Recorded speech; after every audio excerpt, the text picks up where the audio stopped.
Hi everybody, good morning. Welcome to the dining room table. I'm Jeremy Cordeaux. This until midday today is the Court of Public Opinion.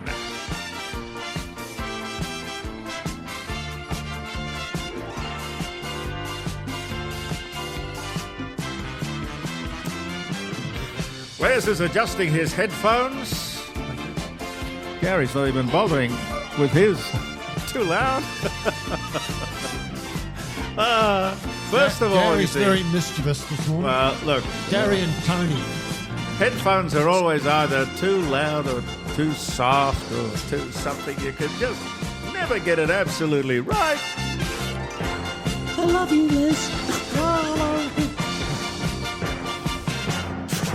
Round the city, the state, the country, and the World Wide Web we go. We know not where the calls will come from, but daylight saving pops up again. Daylight saving? Sick of every time I look at the clock, it's wrong. Oh, no, the clocks are all wrong. Malinowskis, get rid of daylight saving. Yes, be the smart one in the country. Even a clock that doesn't work is right twice a day. Yeah. 0491 65 68 60 is the telephone number. If you'd like to give us a call, I'll run down the menu and tell you who's on the show. And I think we got too much on the show. I don't know. We're going to have to sort of, I don't know, get a shoehorn or something. You We're not going to might have to cull some people.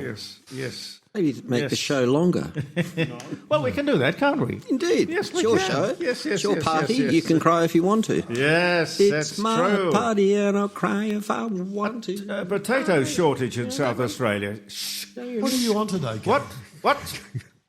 It's called short and sharp. Short and sharp? Yes. Short and shiny. I know not of what you speak. No. A potato shortage in South Australia. Shock horror. Yeah, why? I don't know. I've got no idea. Maybe somebody can ring and tell us. It's like the algal bloom. There's no reason for it. Did you not plant enough potatoes? No, it was actually climate change. I'm not joking, the hotter, less rain, hotter weather. You see, you've got to talk into the microphone if you want people to hear you. It is to do with weather patterns, I read, and it's Really? diminished some of the growth, the yields. Yeah, I thought potatoes were pretty darn well indestructible. Yeah, everywhere. They just... Obviously not. They grow really well in my pantry. Say it again? Drought in the east. Yeah. The drought in the east.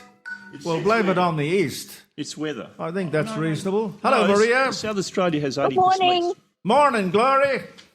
How are you all? We're very well. Hi, Caroline. Nice to hear you. She's loading her cannon at the moment.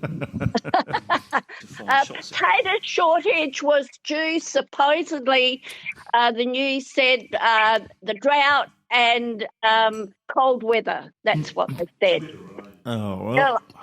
It will only last a month and the new spring crop will come in and we'll have plenty. Now, lots and lots to talk about, so could I have a long session? You've got the floor. Said the bishop to the nun. The actress.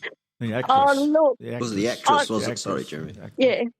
Honestly, some of my research has brought up some really hard-earned facts about taxpayers' money being used excessively. If you have to spend out of your $31,000 allowance, $15,000 to have media training, there's something wrong. Yes. If you can't front up to the public and speak from the heart, you don't deserve media training. Well, if you want media training, put your hand in your own pocket. Don't put your hand in the taxpayer's pocket. Exactly, Jeremy. Ministerial office spending last financial year cost the taxpayers $62 million. There's a saving. We can cross that off the list and they can't claim it. Now, with the communications, the Minister, Annika Wells, wants to haul the telco CEOs and people should fall on their sword. Well, Annika, placing themselves on notice would be good as well. Let's call out the government-run services that go unanswered every day and scrutinise them.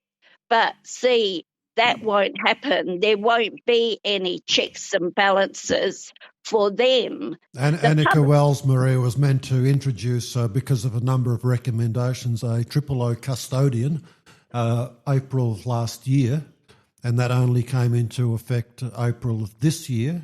So that position was missing in action, and it's easy for ministers to blame others.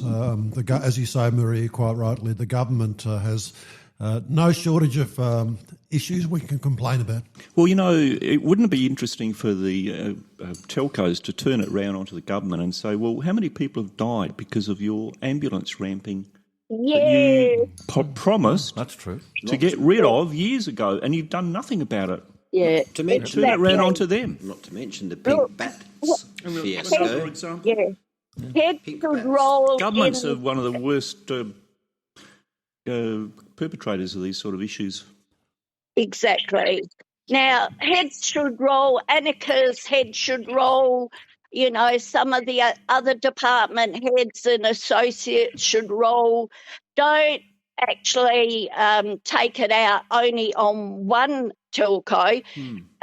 I've had 30 years of problems with Telstra where we can't get services and it goes offline and we're not told. We just find out by fluke if a friend rings up and says, I've been trying to ring you and I can't get through.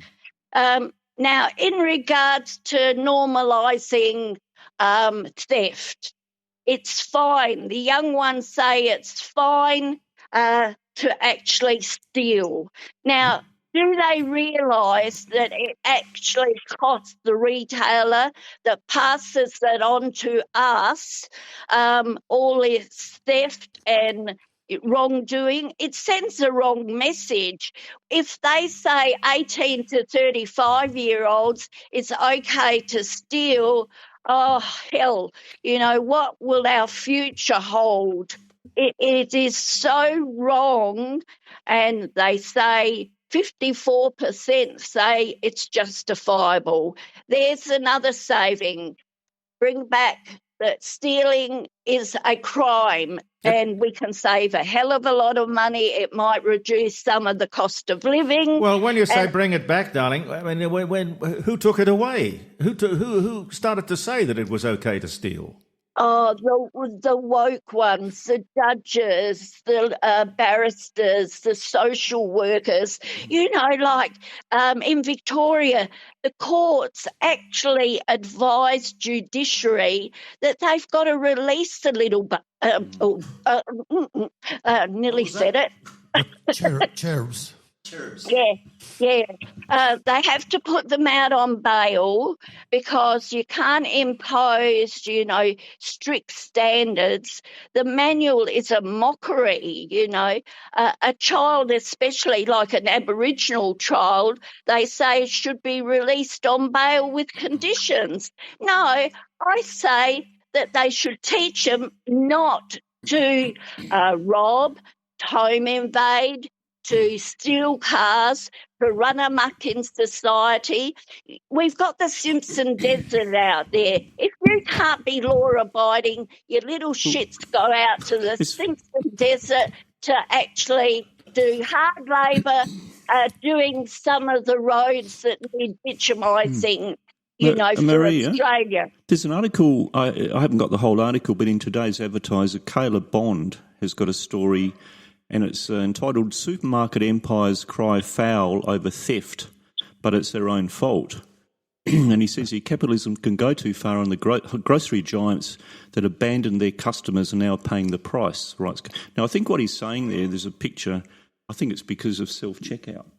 Yeah. And they think they're smart saving money on that, but of course it makes it easier for people to nick things. So he's turning it around onto the giants, Coles and Woolworths for having self-checkout. But I don't and really think philosophically, if the law system won't prosecute crime, I mean, the legislation hasn't change. Crime is still a crime. So the courts can impose penalties. The problem is the jails are full. They just don't have space to even put people into jail. So they're bailed out. There's not enough police out there. SAPOL is 1/3 of their force is below the quotas. So we don't have enough police out there doing the job on the beat. We don't have the courts. The courts here in South Australia are still prosecuting COVID crimes committed under the COVID time. So everyone's behind the 8 ball. We don't need courts. We can do AI that fixes that problem because there's no wokeism in it. We've got the Simpson Desert, so we don't need prisons. And if we have to resort to chains, we might bring those back as well. Gee, you are a taskmaster, aren't you? I'm tough. You're very tough Trumpian. Gary's going to jump on you any minute. Trump? Did someone say Trump? He's going to get the Peace Prize this morning. Just wait, folks. It'll be at 10:30. Well, we'll see. I'm going to go. I've got $100 here to say he won't. Yeah. I'll take on anyone. I hope he does. I hope he it's horrible. shakes up Washington. The Norwegians who awarded are not stupid. Tony, that's right. I'm sorry. We clash with this one. You don't like him, but I like him because he's shaking up He Washington. should be in jail, Marie. No, I send him Christmas he's cards and he never replies, so he's finished. He's I doing Get what an he invite to his says. I think it's wonderful we can have so much agreement around one dining room table. Now, another thing is, have you heard that there's a multi-million-dollar Medicare fraud in immigration detention centre? What, another one? Yeah, they fleeced us by $8 million. These criminals that are defrauding the taxpayer, impersonating sick Australians to steal their Medicare benefits. It's a Medicare rip-off. And how can it be that racket? How can it operate in the Melbourne Immigration Transit Accommodation Centre at Broadmeadows?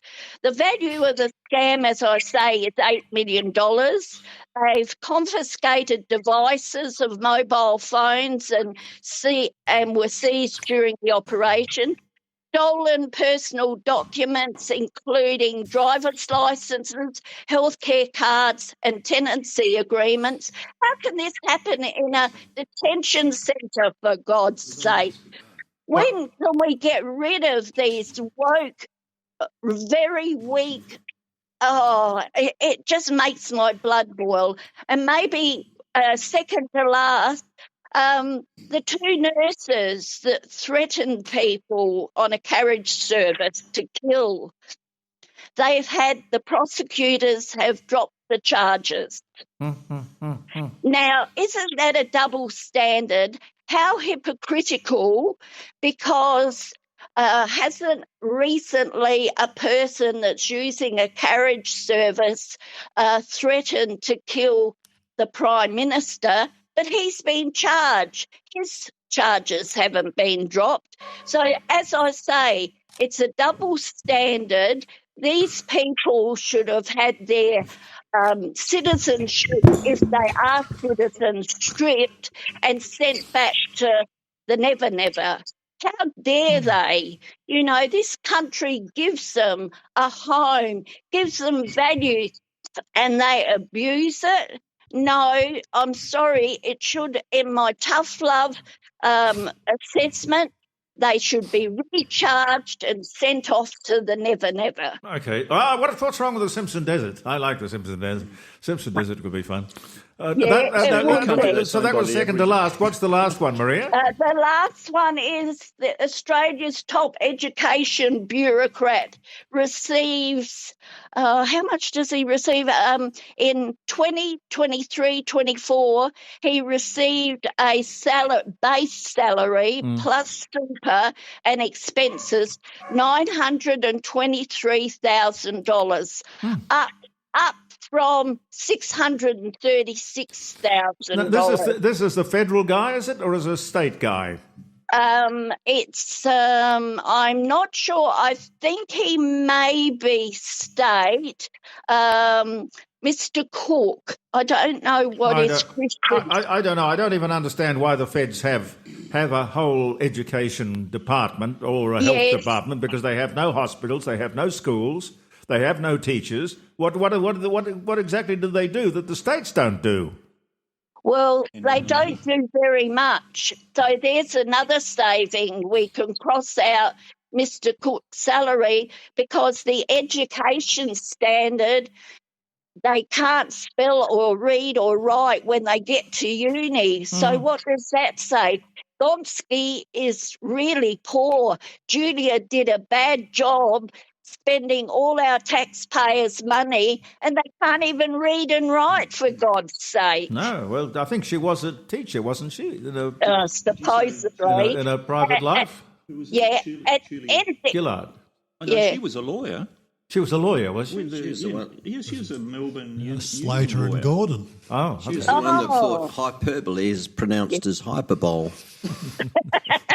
Remember that? Oh, I do remember that. We've got another saving on NDIS. Crackdown on providers marketing cruises and holidays. Yeah. Under Care 2 cruises, they incorporate into the client's plans claims for short-term accommodation. There we can save $130 million. Hang on, how about just cancel the whole cruise? I mean, they shouldn't be going on holidays on bloody NDIS. Why It's don't we outrageous. just cancel the NDIS? I'd be doing abject that failure. and possibly starting it again. All right, Maria, you've had your say, and I thank you for it.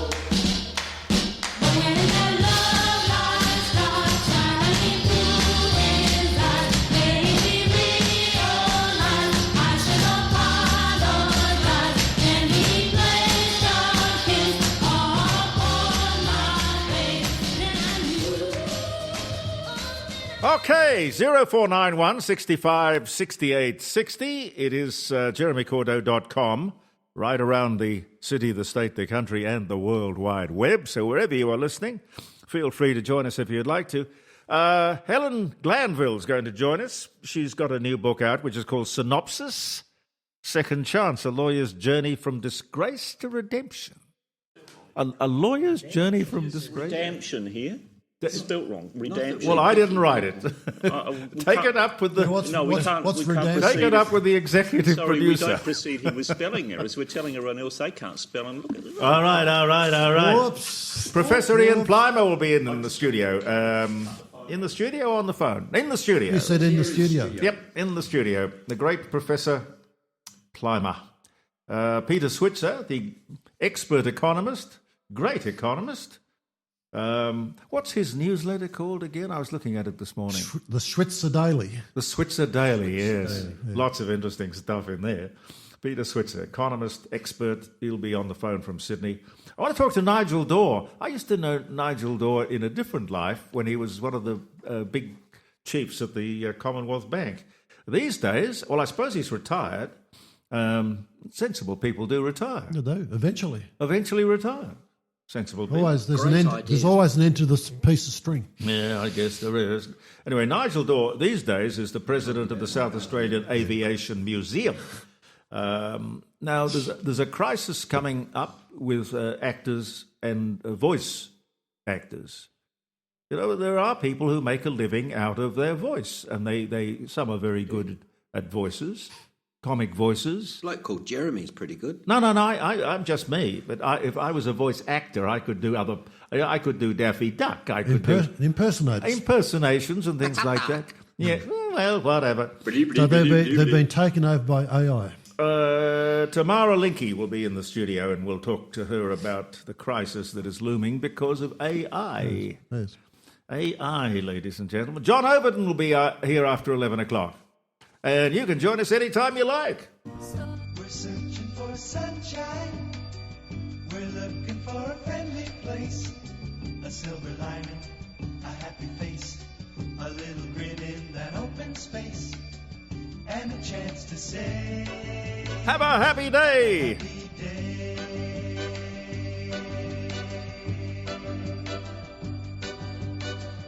We're looking for people, the kind who will invite us in, to give a cheer for a home team win, and share a laugh with the kith and kin, and find time to say, have a happy day.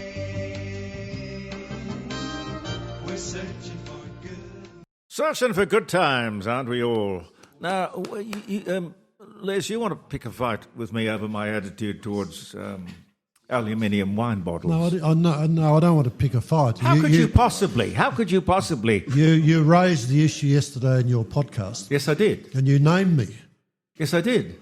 And then you said we're going to talk about it today. So here we are. Okay, all right. So interesting enough, I bring up the point that Alcoa last month shut their aluminium smelter near Perth. So that's one less aluminium producer in Australia. So they shut it, just so like that. That's gone. It's kaput. More gone. made in Australia. Very expensive to smelt bauxite. Electricity, lots of electricity required to smelt it. So electricity is very expensive in Australia. Not in India and China where we send our coal. No. Anyway, so there's one less smelter. So the Brown Brothers organisation, who, I commend Brown Brothers for their wonderful wines in northern Victoria, central Victoria. Yeah, they're fabulous wines. Wonderful wines. And probably what they're thinking is that this is all very innovative and very forward-thinking, that they'll put their good drop into a aluminium container. I mean, we've had the opportunity, Jeremy, to be doing this forever and a day, because thermos flasks are aluminium. So if Caroline wants to put her Bollinger into a thermos flask of aluminium container, or if someone wants to put the $600 bottle of Grange and decant it into aluminium so they can't see the colour of the wine and knows it properly, well, that's a good idea. I mean, people can do this right now immediately. Could have done it yesterday, years ago. But Brown Brothers now seem to want to be doing this to the range of their products, and on the basis that they want to create a net zero environment. Well, that might be net zero if they bring the aluminium bottles already made in from another country, and we export the empties back to another country where they have to, other countries produce it, recycle it. We don't do any of the manufacturing or value adding. We just use the container.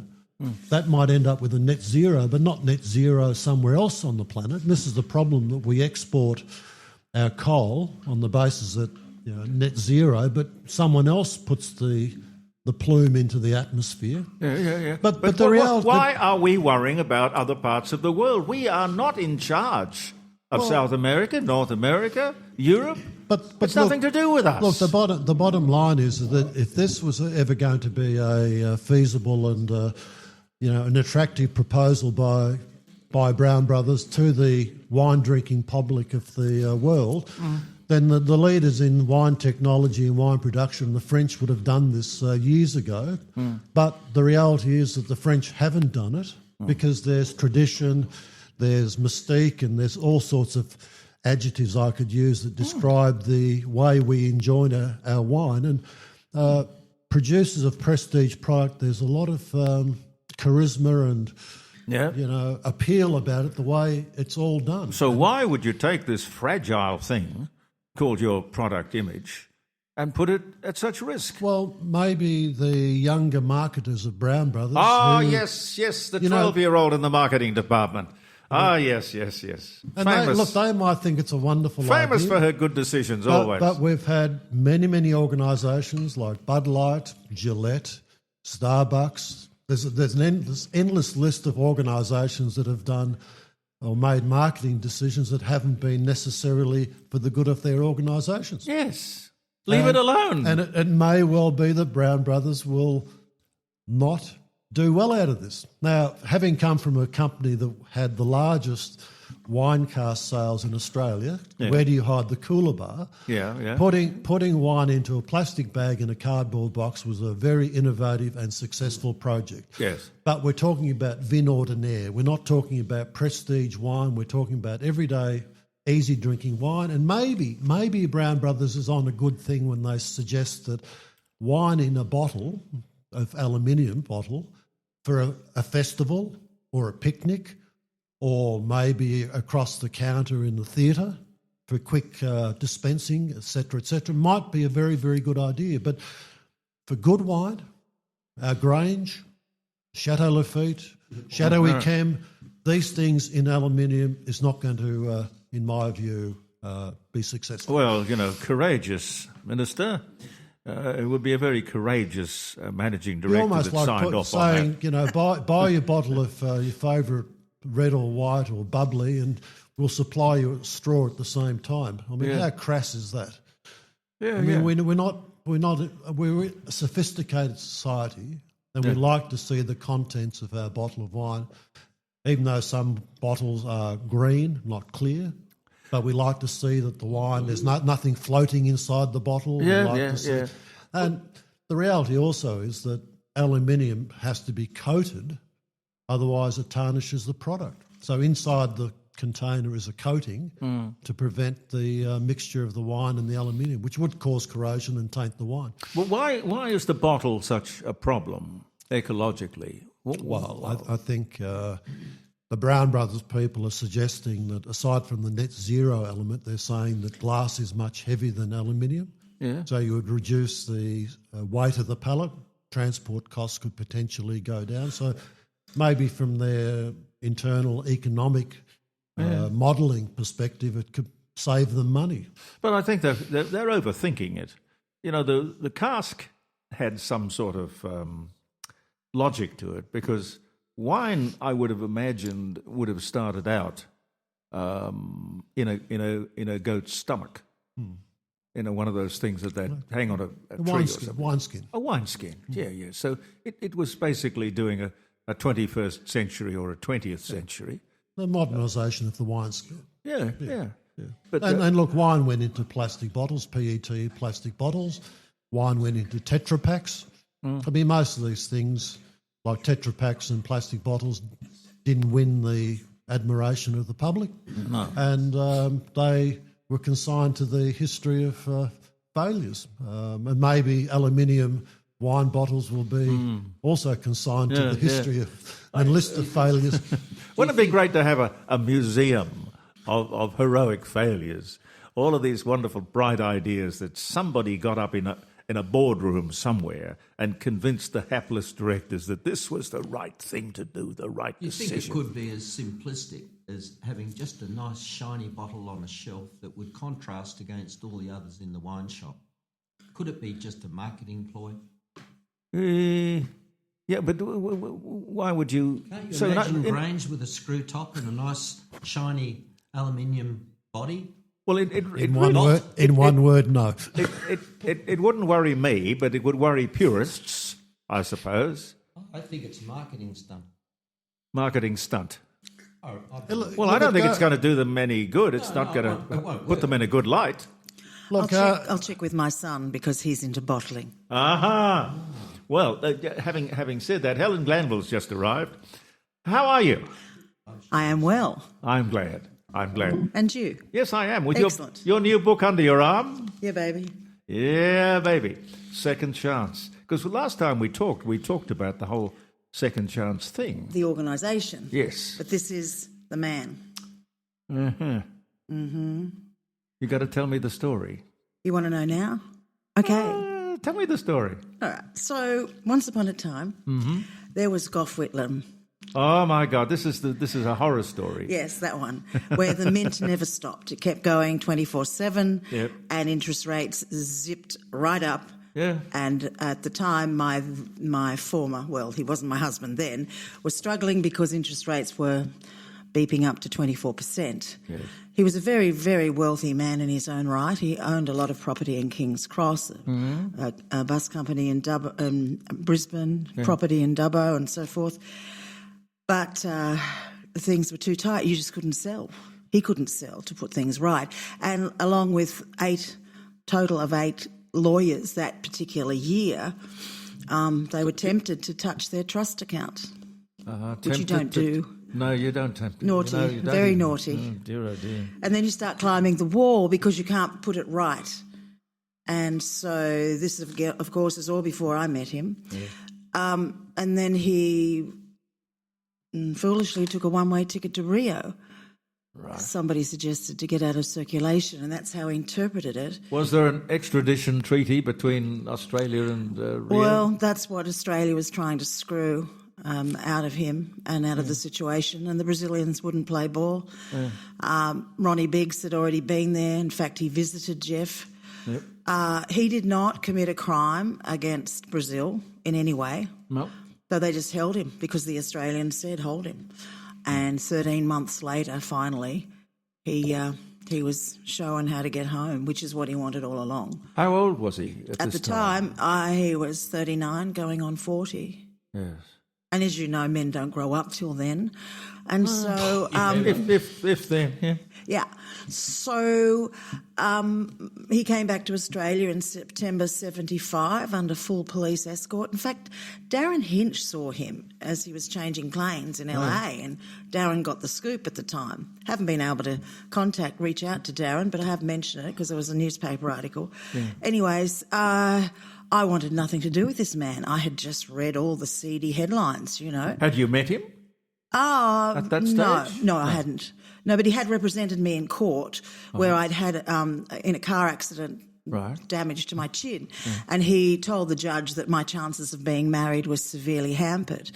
And as a result, got quite a good amount of money at the time from the insurance company, which is quite ironic. Then married the bloke who said that you'd have a hard time getting married. Real hard time. Yeah. So we hadn't met at that point. But my father had a dream, and the dream was that if I had lost all my wealth, lost my status in life, lost all my friends, and my wife divorced me while I was overseas, I'd like to think that somebody somewhere would give me a second chance. Yeah. So based on that philosophy, my father reached out to the courts and said, I'd like to go bail. And the courts took 10 attempts, I might add. He was rejected 10 times from the September he arrived to the January when he finally got it.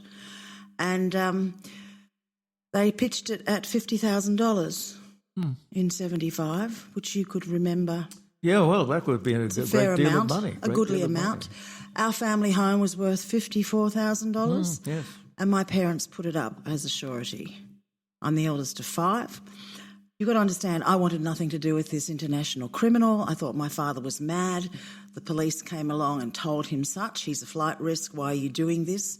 But my father had been a client and a friend for many years. He visited Jeff several times, and he just made that decision. I'm going to help this man, particularly to get reunited with his children, because he'd been away at that point 16 months. Because when he took off, nobody knew where he was. And he was married at the time? Oh, yeah, with 3 children, yes, yes. What happened to the wife? She divorced him while he was overseas. Yes. And that was a Speedy Gonzales type of divorce. She got it with the Anglican Synod in 3 weeks.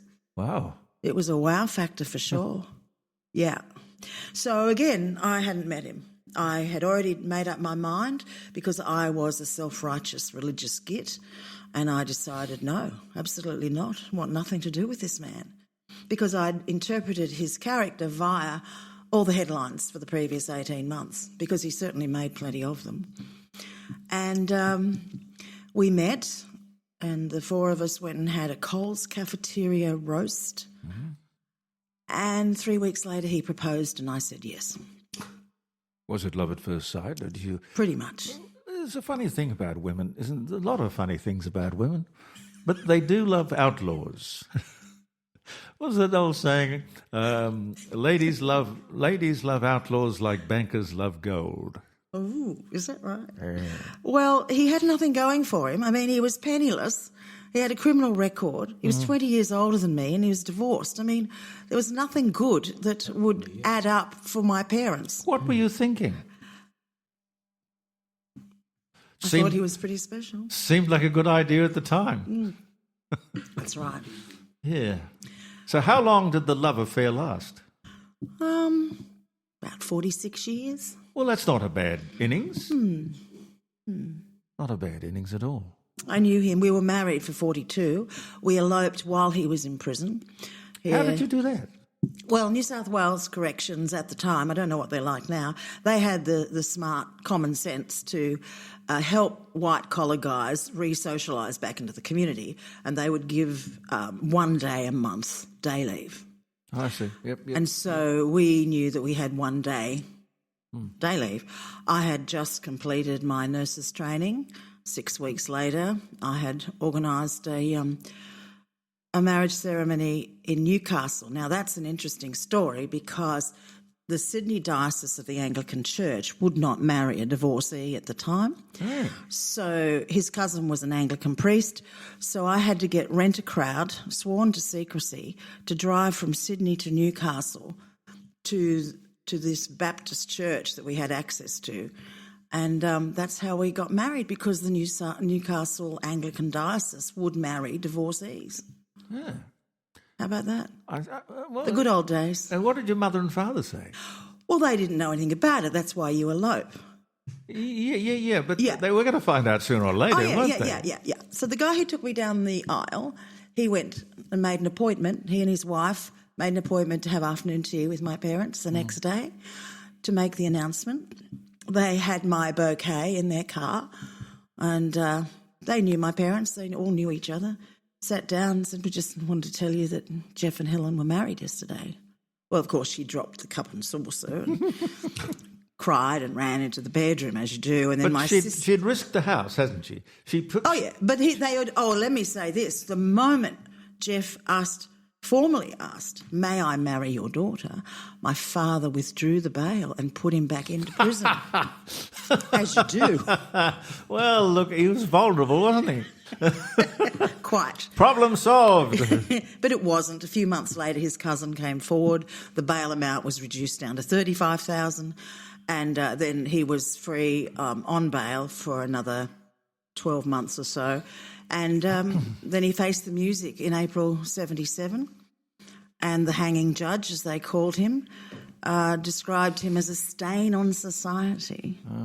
Now, I didn't attend the judgment. I didn't attend any of this because he didn't want me exposed to the media.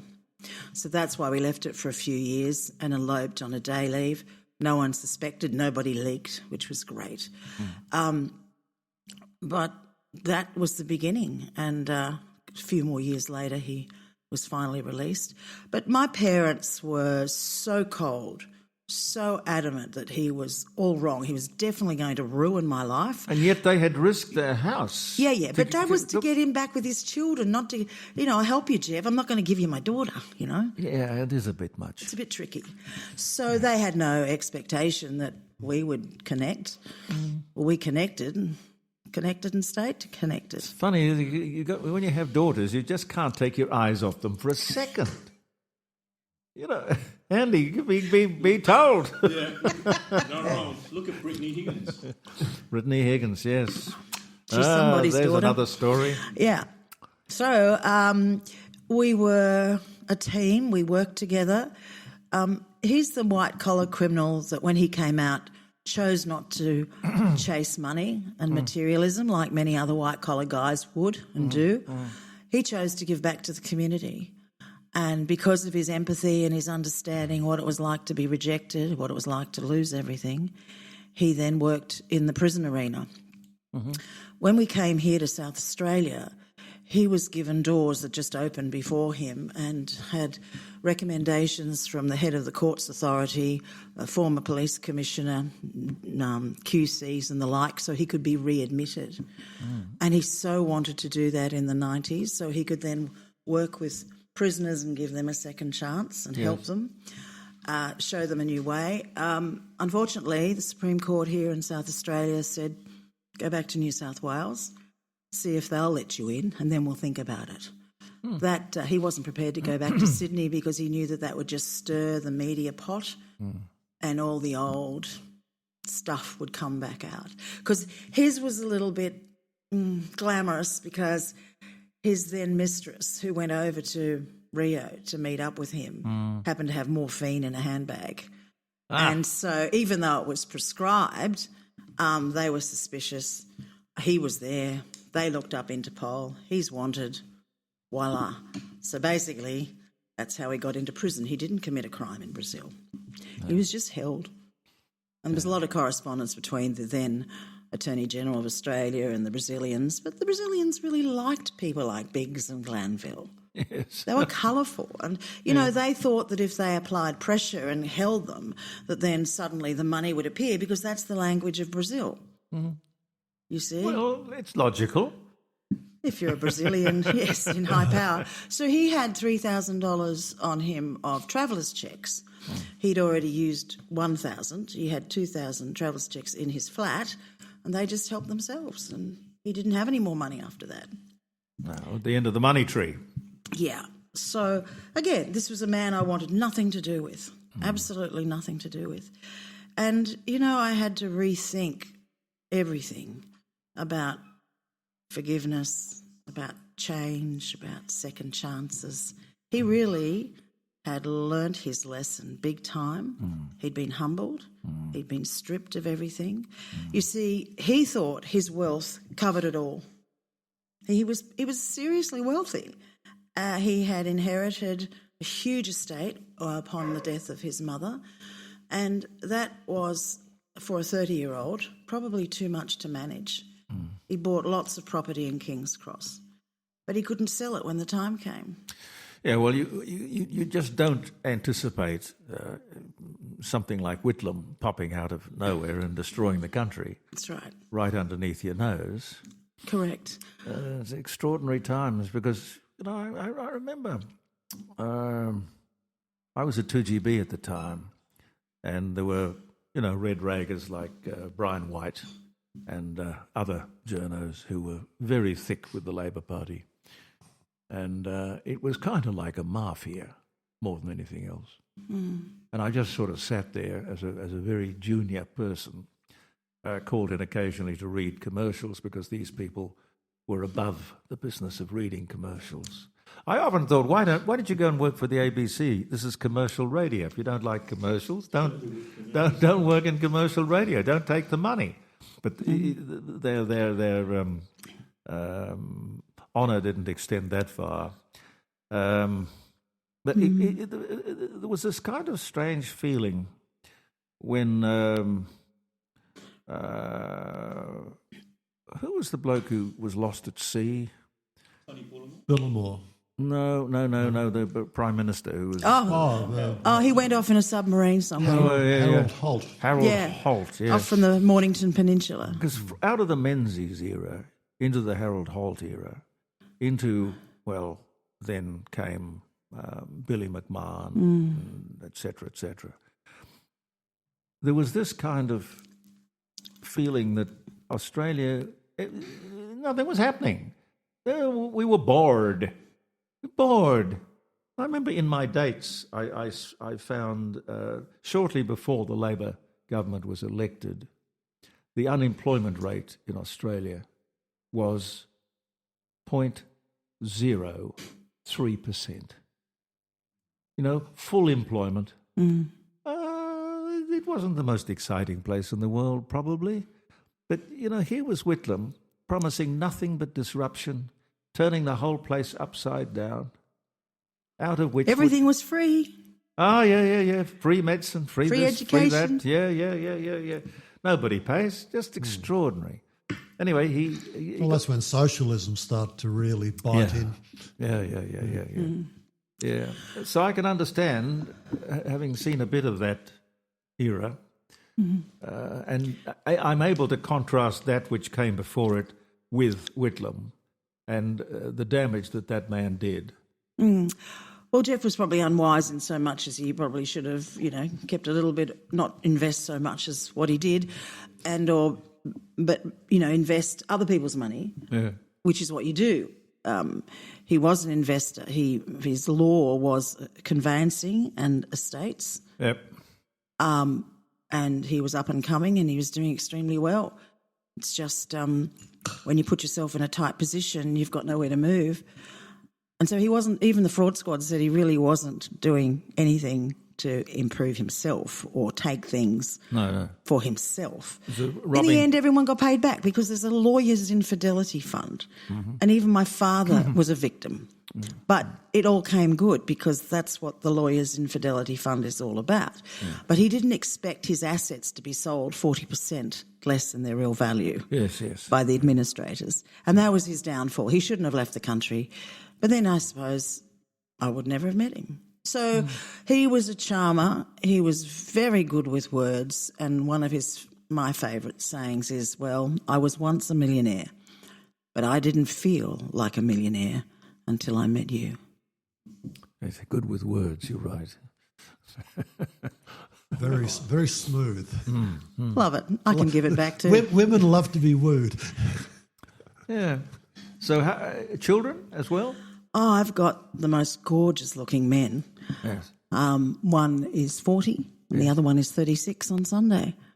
And they both excel in their careers. They adored their father.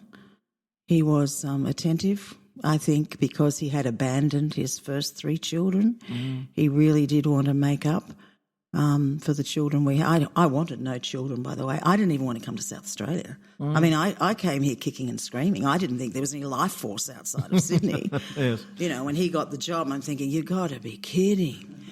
And then I came here and then I looked and I think, it's all flat. This is boring.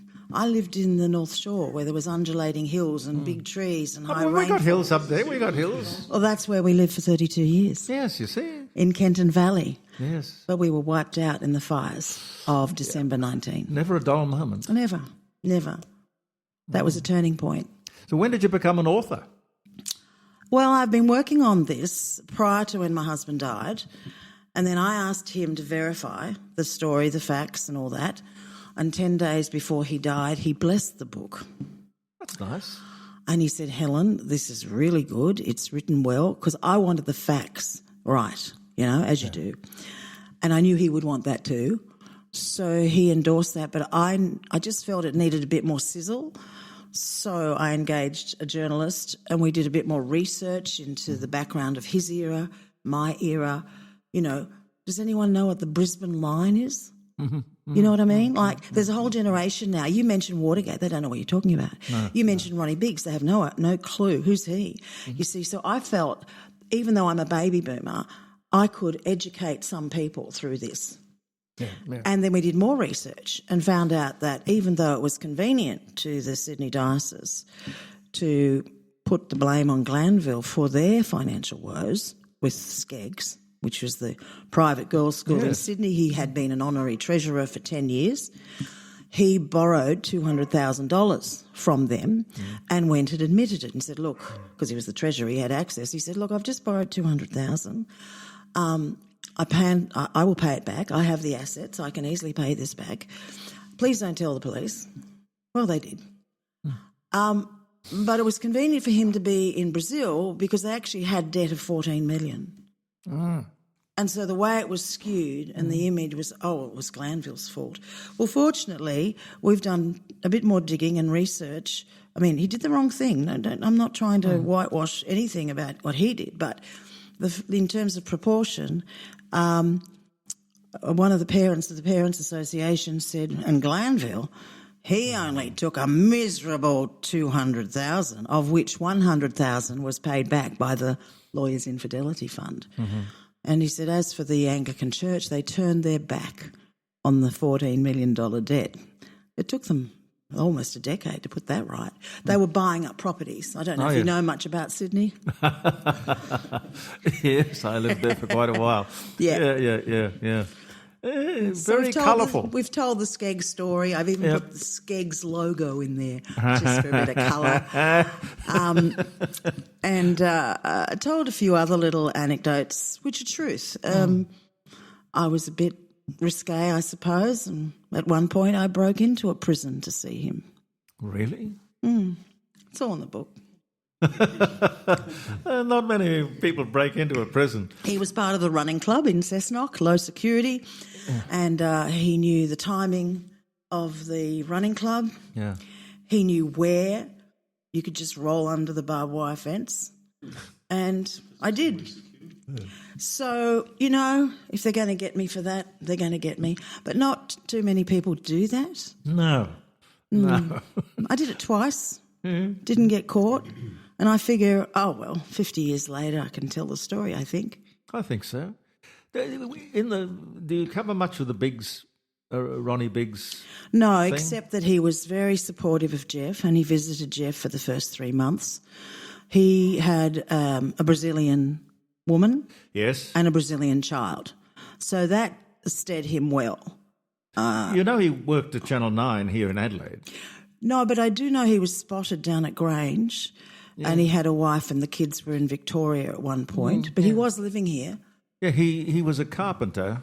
He got a job making sets and things like that at Channel 9, where he was for quite some time, hiding in plain sight. Except that he had his face rearranged in Paris. Oh, yeah. So he had the money, and so once he did the deed in England, he zipped over to Paris and had the plastic surgeons reshape him a little. Enough, yeah. Just enough. Yeah, but I wasn't interested in pigs. No, but just I the know. association. Yeah. Oh, they knew each other. Look, you've got to understand the Brazilian prison conditions. I don't think even today I can comprehend it. Imagine the size of your bathroom with 13 men lying down like sardines and a hole in the corner for your toilet. Yeah. The stench was ongoing, and no bedding. So the coat that he had was his blanket. And everyone was international. Pretty much English wasn't common. But he bumped into an officer who wanted to learn English, and the officer, of course, in Brazil, they speak Portuguese. And him, with his brilliant mind, he said, well, I can teach you English. He said, well, I can teach you Portuguese. How are we going to do it? And he said, have you got a Bible? Because Jeff had knowledge of the Bible, and they used that as their text. And it was fascinating. So he came back speaking Portuguese. He's a very resourceful, interesting man. And, what did he do with the rest of his life? He basically applied himself to good deeds and the community. He dedicated himself to the criminal justice system at any level. And if he could influence, he would, because of his first-hand experience. Lived experience speaks volumes when it comes to the experience, especially of the family in the community. So we worked on a charity, and in fact 10 years ago we decoupled from the previous charity because that was Melbourne telling a Sydney girl what to do. That won't do. And I was the only girl on the playing field, and I don't think... They called me Maverick. Can you imagine that? No, I can't. I mean, come on. Just because I got the job done. Anyways, so we decided to decouple. Very trendy word back in 2015. Decouple. Yeah, my politician and my doctor both told me, Helen, I've decoupled. That was the fancy word for being divorced. Yes. So we decoupled from the national charity, formed Second Chances SA. And it's going to this day, 10 years, and that we were the founders. And the focus, of course, is on the children of prisoners. It's an area that they fall between the cracks. The research has been done, and they live in particular postcodes mostly, third and fourth generation, postcodes in the north, postcodes in the south. And they think it's norm that, to go on the dole. Nobody under their roof's getting up and going to work. And they think it's the norm. In fact, a badge of honour that Grandad and Dad are both in prison. So we've got some society's attitudes as well, but mostly the department, as at today, are still not counting those that are left behind. No. So they don't say to the prisoner, how many dependents have you left behind in the community? So nationally, we're looking at 48,000. South Australia, just over 6,800. A major report came out in 22 called Join the Dots. But that's our specialty. Second Chance's specialty area is working with the wellbeing officers in the schools. So when Daddy goes to prison and Johnny's playing up, this wellbeing officer rings us and we start to put some strengthening factors around the child to encourage them to stay in school. Yes. Because truanting is the beginning of the downhill slide. Yes. And it's very important to keep them in school, to finish their education. So we make them feel accepted, belonging and valued through birthday presents, Christmas presents, camps, mentoring camps. And so we've got a very small grant to do that for 2 part-time staff, and we've been doing that since about 2012. But And you've been getting people into jobs, because the last time we talked, Senator Bob Day was here. Oh, I think on the phone. yes, Yep, and he was quite spontaneously, because we hadn't set anything up. He told the story how you would come to him and place people yeah. in employment. Yes, and he had an open door for that because he trusted our discernment. Yeah. We wouldn't send him just any old person. Well, it clearly worked well for everybody. It built his business. Yes, in fact, I was so inspired and encouraged by his words that we took them and they're in the book.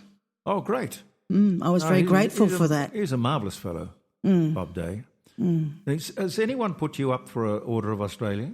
We talked about this last time, but I think you're the only person who's mentioned it, so maybe you need to put me up for an Order of Australia. Yeah, I don't know exactly how to do it, but I'll find out what the mechanism, what the thing is. That would be good, but I would like more people to come to the launch. Yep, okay. Which is on the 23rd of October. And, Jeremy, because of our friendship, I'm really giving you a scoop. Yeah. Thank you. The advertiser came to my apartment the other day and they took some very nice glamorous shots, and they're putting an article in the lift out of the weekend essay coming out Saturday the 18th. Right. And so you've heard that from me. So that comes on the 18th, just the weekend before the 23rd. So Yes. I've got just over 40 people coming, but I'd like 100 to come. Yeah. It's at the Arca Bar, and people can buy their tickets. Part of the deal is they'll champagne on arrival with canaps, and then I sign the book.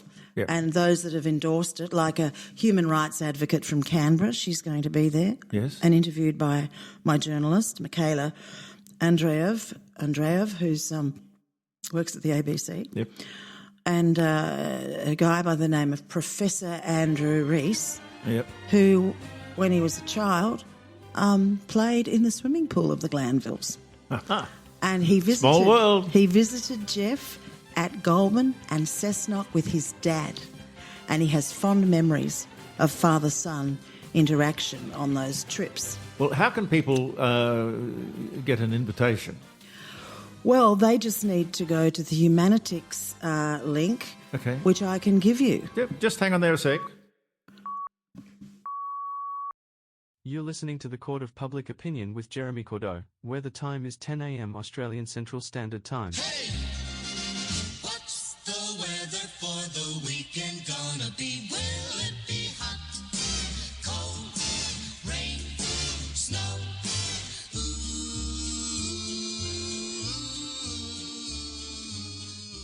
And the weather today in Adelaide, it will be a partly cloudy day. You may not find us on your TV, because in case you did not know, we're being brought to you on. Brought to you on. Brought to you by RADI.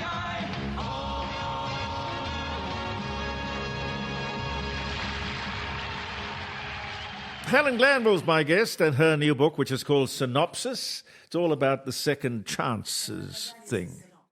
That is the synopsis. I sent you the synopsis. Oh, right. I just put two and two together. It's called A Second Chance, A Disgraced Lawyer's Journey to Redemption by Helen Glanville. And all of those are the... Full colour, of course. Yeah, full colour. I wasn't going to spare any. No. Do it properly. No, it looks beautiful. So what do people need to know?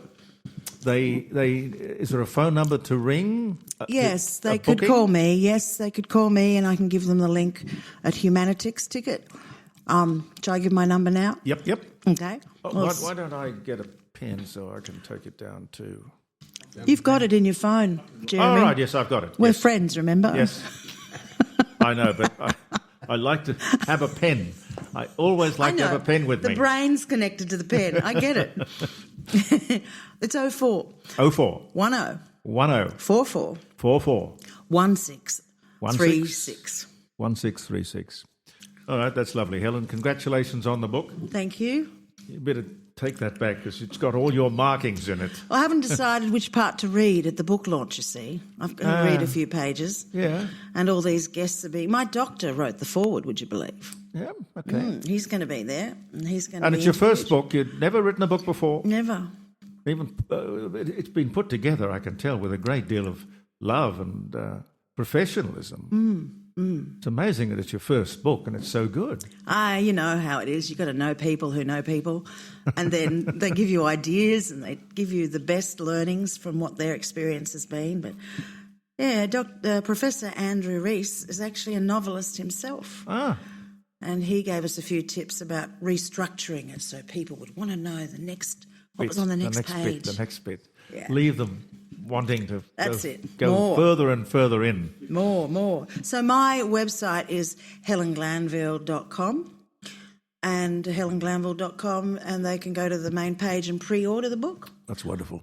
Thank you, Helen. No problem. Thank you. See you at the launch. Now my working day seems shorter than it ever did before, and the evening breeze gets cooler day by day. And the morning sun is always shining down on my back door, and your laughter washes all my cares away. And there's not a day goes by that I don't look up to the sky and humbly thank the good Lord up above for bringing you to me in time to make me realize that all the poor man really needs is love. I've got everything a man could ever need.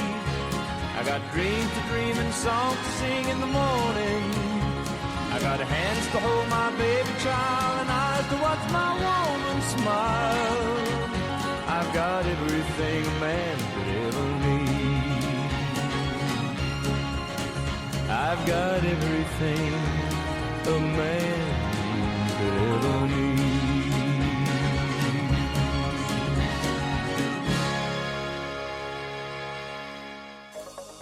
Do you want to make a real impact in your community? Sponsor Jeremy Cordeaux's The Court of Public Opinion and be a part of something special. Connect with engaged listeners, showcase your brand, and support informed discussions. Yes, look, I've been loving watching it. It's a true breath of fresh air. Oh, well, I'm glad you found me. Make your mark on Jeremy Cordeaux's The Court of Public Opinion, where voices matter. Jeremy, I think it's wonderful that you're able to do this because you have such wonderful history. You have a great connection with your audience. There are still many, many, many people who love you, and it's just great that you and others who may be in a similar position who aren't working for a commercial station anymore can do it and continue to do what they love doing, and not just for you, but for the listeners. Sponsorship opportunities are limited. Act now and be part of the conversation. Please join us. We'd love to have you. Simply visit jeremycordeaux.com and click on sponsor.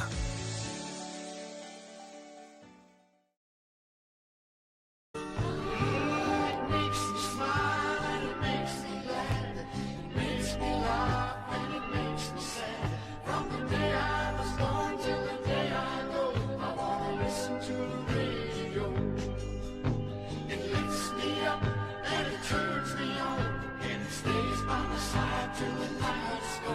From the day I was born till the day I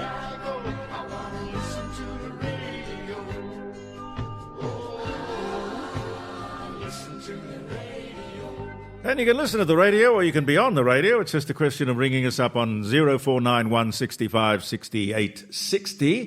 Professor Ian Plimer has arrived. How are you, sir? Well, good morning. With a book in his hand. I'm not ringing in. I'm actually here. I know. No, and welcome. Well, I noticed this table's got a short leg. So I bought in a book. Excellent. Just the Thank right you. Size to stop it wobbling. And that book is just out. It's just come out. It's untouched by human hand. I've got a copy here for you. Thank you. It's called Skeptical Always. It's by my normal publisher, Cordeaux Court. It's a collection of 50 essays. The first one from 1971 and the last one from earlier this year. Just describing various things that I've seen and done in my travels around the world as a geologist. I was in Africa just after a war. That was hair-raising. I spent a little bit of time as a guest to the Mujahideen in Iran in 1977. That wouldn't have been pleasant, I wouldn't think. Well, until I realised what they wanted to do with me. They had been watching me for quite a while. Yeah. And there's a group of armed horsemen who grabbed me and took me up into the mountains and showed me various geological outcrops. They wanted me to operate as their geological consultant such that they could actually have some work. I thought you meant they wanted to push you off. Oh, no, well, they were very heavily armed, so that was really quite an exciting period of time. Stories about when I worked in Turkey, and these 5 or 6 stories are about young kids that I met in Turkey. One who was mercury poisoned, another who had silicosis, and these were young kids who were living a very different world to our world, and the aim was to really show what a good world we do live in this country, and other countries don't have it as good.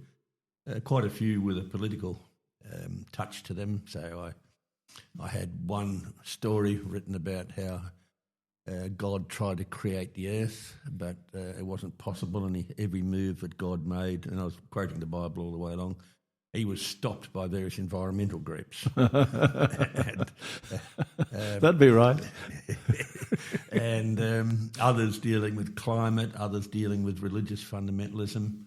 One written about a very lonely grave site up near O'Leary at Utalpa Springs, which was a young kid, 2 years and 3 months old, died in January 1866. And that just left more questions than answers. Who was this kid? What were his parents doing there? It was an Irish name, Parry. And what would his life have been if he'd lived? And did he get taken by a scorpion or a snake or speared? So some of these stories towards the end deal with various political issues and looking at some of the resources for this country and how, unless we do something, we're like a shag on a rock, which is the name of one of the stories, how that we just don't have enough resources to make fertiliser. You don't have fertiliser, you don't eat. And it's not that we don't have the resources in the ground, we've just mismanaged things in this country. And talking about the possibility of holding the next COP conference here in Australia, but instead of having it in Adelaide, I pictured it at Mount Isa on a clay pan, chaired by Bob Catter, who gave the opening speech, which instead of going 10 minutes went 7 hours, and gave the interpreters a little bit of a trouble to work that one out. Oh, they'd love that thing. So this is just a collection of stories. One of them is about a wake that I went to in Chillagoe. It was my own wake. That was absolutely fabulous. Country people do things differently. Another true story, they're all true stories. Another was called A Bender with Blackie. And this gentleman was the mayor of Broken Hill for 19 years, the local member for 8 years. And we went bush on a bender. And I managed to remember everything and I wrote it down. And the first draft of it I circulated amongst... The rare kind of bender. Yeah. I circulated that amongst his parliamentary friends, and that created a lot of joy. But that's a very Australian story. So this is a very, very different sort of book to previous books. And so stories on how to make Australia efficient. Is it possible? Well, yes, it is. In that story, I argued that we should be shifting government departments to where they serve the people. Yeah. So the Department of Aboriginal Affairs, you put them at Halls Creek, you put the Department of Infrastructure at Rabbit Flat in Northern Territory, because there is no infrastructure. Department of Water, so you put them at Wilcannia, so every 10 years some of the old-timers can say, oh, yes, I saw a flood 10 years ago. Get them into the real people instead of having fourth-generation Canberra people in the public service. Stuff on renewable energy targets and... a story written from Arkarula, actually. It's called Green View from the Red Dirt. So it's basically a collection of essays, some of which, I guess half a dozen of the 50 have been published in The Spectator. Yeah. And I had another story in this week's Spectator. So I tend to get a story in The Spectator about once a month or so. That's when I feel like writing something. If you had your time over again, would you be an academic or would you be a journalist, or would you what would you do if you had to do it all over again? Most of my life, working life, I have been an academic. The rest of it, I have been in the mining industry, and I would have been far wealthier if I'd stayed in the mining industry rather than leaving on the day that I survived the company jet running out of fuel at 31,000 feet and crashing. And that's a story in the book called Skid Marks in the Desert. So I would have been much better off. I would have been much better off financially, but as an academic, I've probably influenced 10,000 people and been a permanent influence on them. And that's been very, very fulfilling. I think in terms of research, my interests are in chemistry of natural substances. So mineral deposits are a great accumulation of a couple of metals, and the real questions are, how does that occur in nature? What happens in physics and chemistry to go from parts per trillion of an element in a rock, say like gold, to maybe 2%, as you've got in Fosterville in Victoria? How does that happen? What are the processes to do that? And that's been fascinating because that's a way in which you can find mineral deposits. I was only saying to my wife yesterday that I've been looking at a lot of the work done on the chemistry of various compounds involved in cancers, and if I had my time again, I probably would have either done what I did or followed trying to understand the chemistry of the surface processes on cancer cells and how you might attack them. That's some of the treatment I'm having, those sort of processes. So that really does fascinate me, and I read a lot of the scientific literature on cancer for that reason. It just seems so strange that we can't beat this thing called cancer, that it has so many different shapes and forms and shows up in so many different places. Well, it does, and the other thing is it changes so much, so quickly. So cancers will change during the life of the cancer, and the triggers for cancer, they may well be genetic, they may well be radiation, they may well be trauma, they may well be some carcinogenic chemicals, and there's some really interesting phenomena that people that have melanoma and work outdoors have a much higher chance of living than those that get melanoma that don't work outdoors. So clearly vitamin D has something to do with it, and vitamin D is one of the drugs that people take for melanoma, so that there's an enormous amount to do. It is just not a disease. It's a breakdown of the immune system whereby your cancer cells, and everyone has cancer cells, whereby your cancer cells are not destroyed by your immune system and they eventually metastasise into a tumour. Do you think we will ever beat it? Well, do you think we ever would fly? And in 1899, the president of the Royal Society, using his authority, said that heavier than air machines will never fly. He was wrong. The same gentleman in 1897 said... was that a Thursday?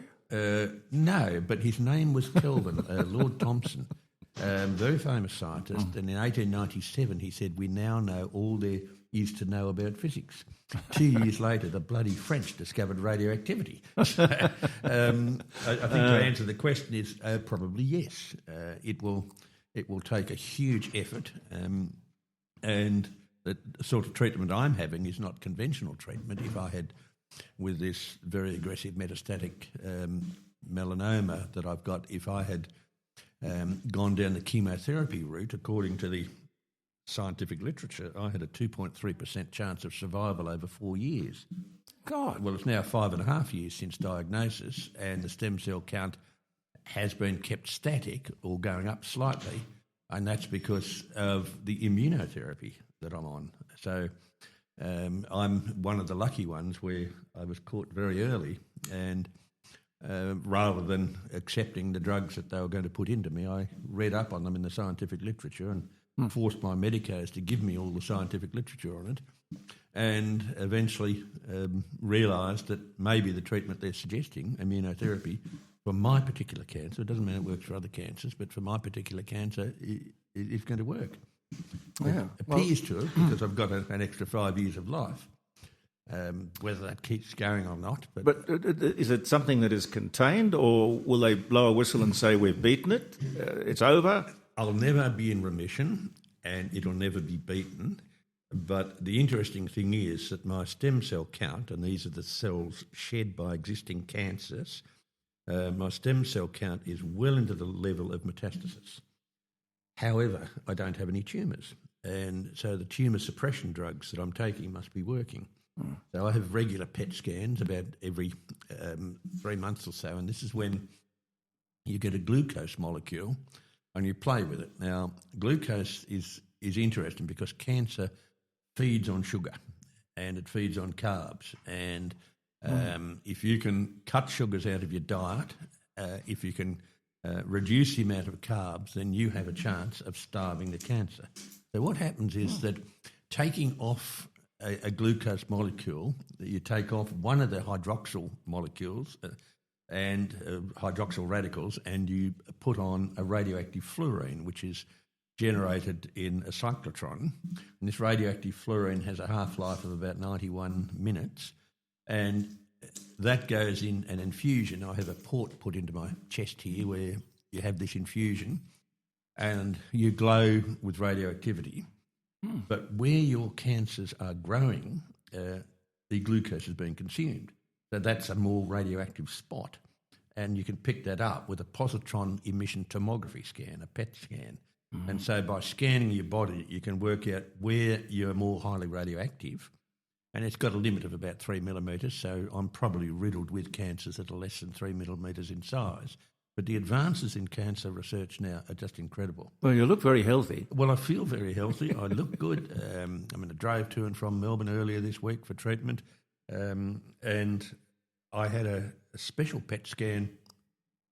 My medico, he's paranoid about everything, which is great, and he thought that I might have had metastasis into the prostate. So there was a radioactive glucose plus a protein that came into my system through an infusion, and that only handles only handles uptake of glucose in your prostate. And they were looking specifically at one organ to see whether I have had metastasis in the prostate. Now that wasn't the case, and like most people of my age, it's slightly enlarged, but that's due to the lifestyle I've had. I'm sure yours is enlarged too. Red wine does it. I never think about my prostate.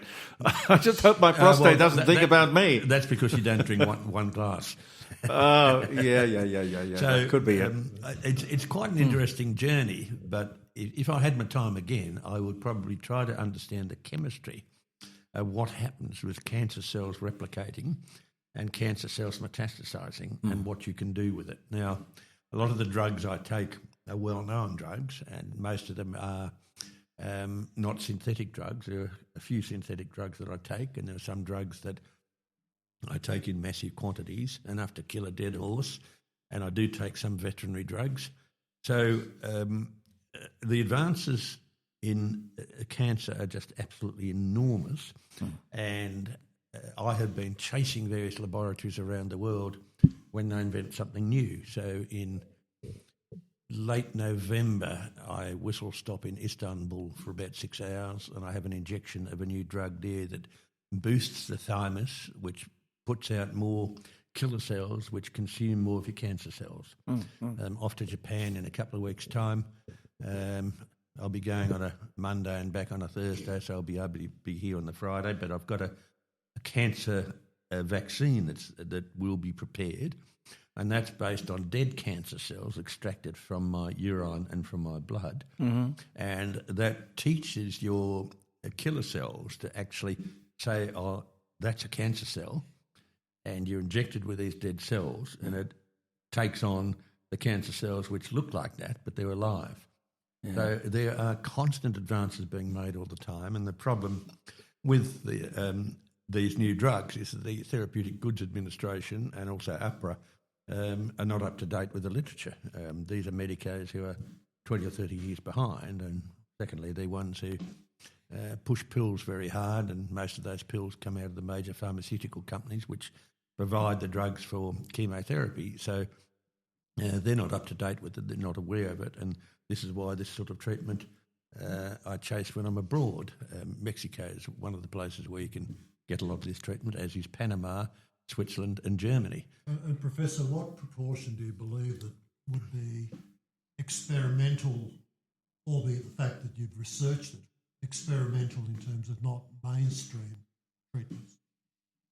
A very large amount of what I'm taking is experimental, and I call it experimental because the sample size is not big enough. Now, the sort of sample sizes we might deal with in looking at the chemistry of rocks, we might be looking at a sample size of 100,000 samples, whereas in cancer research they might have 73 patients, of whom 69 showed advances and the other 4 didn't.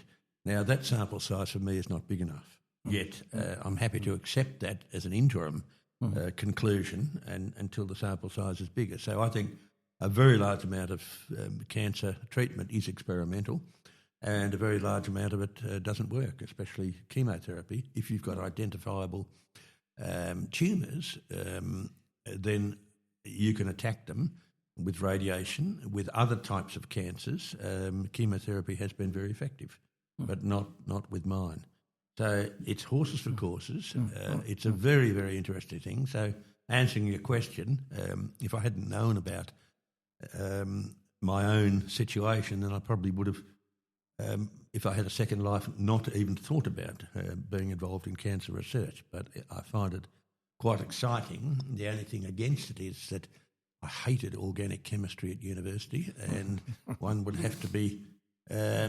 I'd have to be more skilled in organic chemistry. I loved inorganic chemistry and physical chemistry, but not organic chemistry. So I'd have to be more skilled in organic chemistry to understand what's going on.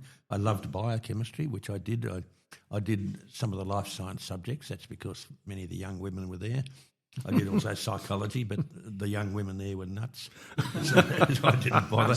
I did also counterpoint in the music department, which was an interesting subject to do, and I was forced to do English literature. Our lecturer was some unknown person called Leonie Kramer. Oh, yes. And I was first forced to undertake either philosophy or political science. And I studied political science, which was a comparison of the British, US and Australian political systems. And so I had a very good rounded education. We had nothing to do with gender bending, nothing to do with basket weaving. It was all stuff that was useful in life. I'm just looking here to see if we've been notified who has won the Nobel Peace Prize. No, I saw this morning Sky News, which is the only news worthwhile watching, that the nomination of President Trump was too late. The committee starts to work on nominations in about January. Now, he may well even strengthen his position if he sorts out something in Ukraine. But what an incredible president we have. We have this Trump derangement syndrome, and people don't seem to want to look at what he has achieved. He's closed the border. He's increased employment in the US. He has actually been the main driving force behind a Middle East settlement. It certainly wasn't Albo. He's nothing. I think we're very blessed with a president who's been here at the right time. Yeah. And people, Professor, don't necessarily understand that the peace process in the Middle East isn't necessarily only about Gaza and Israel. It's also about, some time ago, the Abraham Accords, which President Trump initiated, which generally has caused a pacification of hostilities in the Middle East. Well, I note when President Trump talks about this, he talks about Israel, or the Jewish nation, the Arabs and the Muslims. And there are some Arab nations that are not Muslim. Egypt once had a majority of Coptic Christians. They've now been almost totally annihilated. Same in Syria, same in other parts, same in Jordan. So he's being very well informed, and I think the time that he had out, sitting on the sidelines, rather than being president with 2 consecutive terms, is showing that he's really done his homework and he's understood the issues, and he hasn't allowed the administration to run the show. He's running it himself. So I think we're beneficiaries of what I think history will show is the greatest president we've ever had. Yeah. Interesting. He's certainly a polarising character. There are people who love him, people who hate him. There are not many people sitting in the middle. The whole Nobel Prize thing, they've picked the Nobel Prize winner for, was it chemistry? Chemistry, yes. Chemistry? One of the winners was a chap from the University of Melbourne who I knew when I was a professor and head at the University of Melbourne, and he'd been working on this subject for about 50 years. But what is it, the metal that absorbs moisture or pollutants or CO2, or how would metal do that? There are many substances that can absorb huge amounts of water. There's one we commonly use to clean up oil spills or to hydrate or to use in pot plants, and they are zeolites. Another one is the mineral vermiculite, but he has constructed molecules with large holes in them. Now, all molecules have space in them. He's been able to construct synthetic molecules with very large holes in them, and in these holes you can put water. So what this means is that you can dehydrate the air, you can dehydrate soils. If you're producing natural gas or petroleum, you've got to get the water level down to about 40 parts per million. So you can dehydrate that with chemicals. It's done with other chemicals now, but it can be done with better chemicals. So this is a combination of organic chemistry, shaping molecules with metals binding some of the atoms together and creating very large spaces. Now, that derived from him playing with models of substances, and this is where he very early on in the 60s constructed 3D models using pieces of wood and balls, coloured balls, to show where the atoms lay in substances like salt or the mineral rutile. Titanium oxide was one of the ones he used. And that then showed that there's a regular packing of the atoms, which we have known for a long time. That was also able to show that there's a specific distance between the atoms. And he became curious, which is the basis of science. And as an individual, curiosity thrives with scientists, but not with committees. And he became curious and said, I wonder if I can stretch out these bond lengths, creating space, and put something in the space. Now, there are natural substances that do that, but not as well as the synthetic substances that he's created. So he's been working on that for 60 years. Wow. And so Nobel Peace Prizes are political. We had Yasser Arafat win a Nobel Peace Prize for a treaty that he signed and then promptly broke. So the prizes for medicine and for chemistry and physics, etc., they are economics. They are based on more substantial work. And does the individual put the suggestion up, or is he nominated? How do the mechanics The work? process is one of nomination by your peer group, which means that you can't be an outsider, have a brilliant idea and get a Nobel Prize. You have to be part of the system and part of the system for a long period of time. So, and it doesn't work as some gongs work where they say, oh, Freddie's been around for a long while, he hasn't had a gong, about time he got one. Yeah. It's based actually on creative work. Isn't there a lot of politics and a lot of, I don't know, envy and resentment in the academic strata? Of course. It's probably worse than in any other quarter in the world. And the envy is that you would love to be successful, but if anyone else is successful, you cut them down. And it's a very, very negative place to work. And I found the University of Melbourne was incredibly negative. And, you know, when I got appointed to the academy, there was mumbles and grumbles when I put out a best-selling book. It was a book on religious fundamentalism called Telling Lies for God. When that was a huge success, and there was mumbling and grumbling, and this is not science, and how dare someone make a few shekels by not living off the state and off the taxpayer. Universities are places where a lot of people are paid for their research, and that research is their hobby. Whereas the average person out there has to fund their own hobby. In a university, you will actually have the public fund your hobby. Universities are places where there are a lot of individuals who are very difficult to manage, but these are generally the best people of the lot. So I had one chap on my staff at Melbourne, an FRS, a Fellow of the Royal Society. He was almost impossible to manage. I took him out of teaching eventually and said, well, just get on with your research. So these individuals make the discoveries, but you can't, in the way in which you would manage someone in a corporation, you can't manage these people. And they are sometimes unproductive for years and then come up with something absolutely outstanding. So it's very hard to have KPIs for these sort of people. Yeah. It doesn't work. Well, if you're dealing with geniuses, you can't, can you?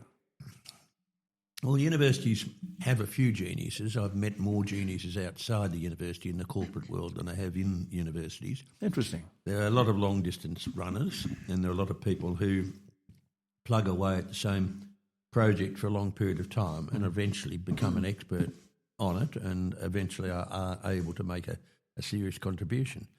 But I would argue that most people who are of the genius characteristic don't even make it through university, especially those, say, with Asperger's. They just can't handle the discipline. So a lot of geniuses are out there, but they're not in universities. Yeah. Ian, did you see this big squabble in the news here at Sydney University? This staff member verbally accosting a Jewish person. And listen to the tirade. This is from a staff member. Two women squabbling. Do you know what you guys... It's disgraceful. These are meant to be professional lecturers, and they're having a tirade in on the grounds. I saw a shot of that on Sky last night. In my view, if I was Vice-Chancellor, I would immediately sack that person. Should be, absolutely. Because that is a behaviour that's unbecoming of a person in your position. Immediately you would sack them. Can you stay with us, Professor? Just for a little I while? haven't finished my tea yet. Yeah, well, please. And I haven't had breakfast, and I'm looking at these sugar-rich and carb-rich materials here. And I have a book for you which I have yet to sign. No, so thank you. I have to stay. I haven't got a choice. Please. I've got Peter Switzer coming up, who has some very interesting things to say about the economy. We know Peter. Yeah. Yep, indeed. Stay with us, folks. Don't walk around the down and out. Lend a helping hand instead of doubt. And the kindness that you show every day will help someone along their way.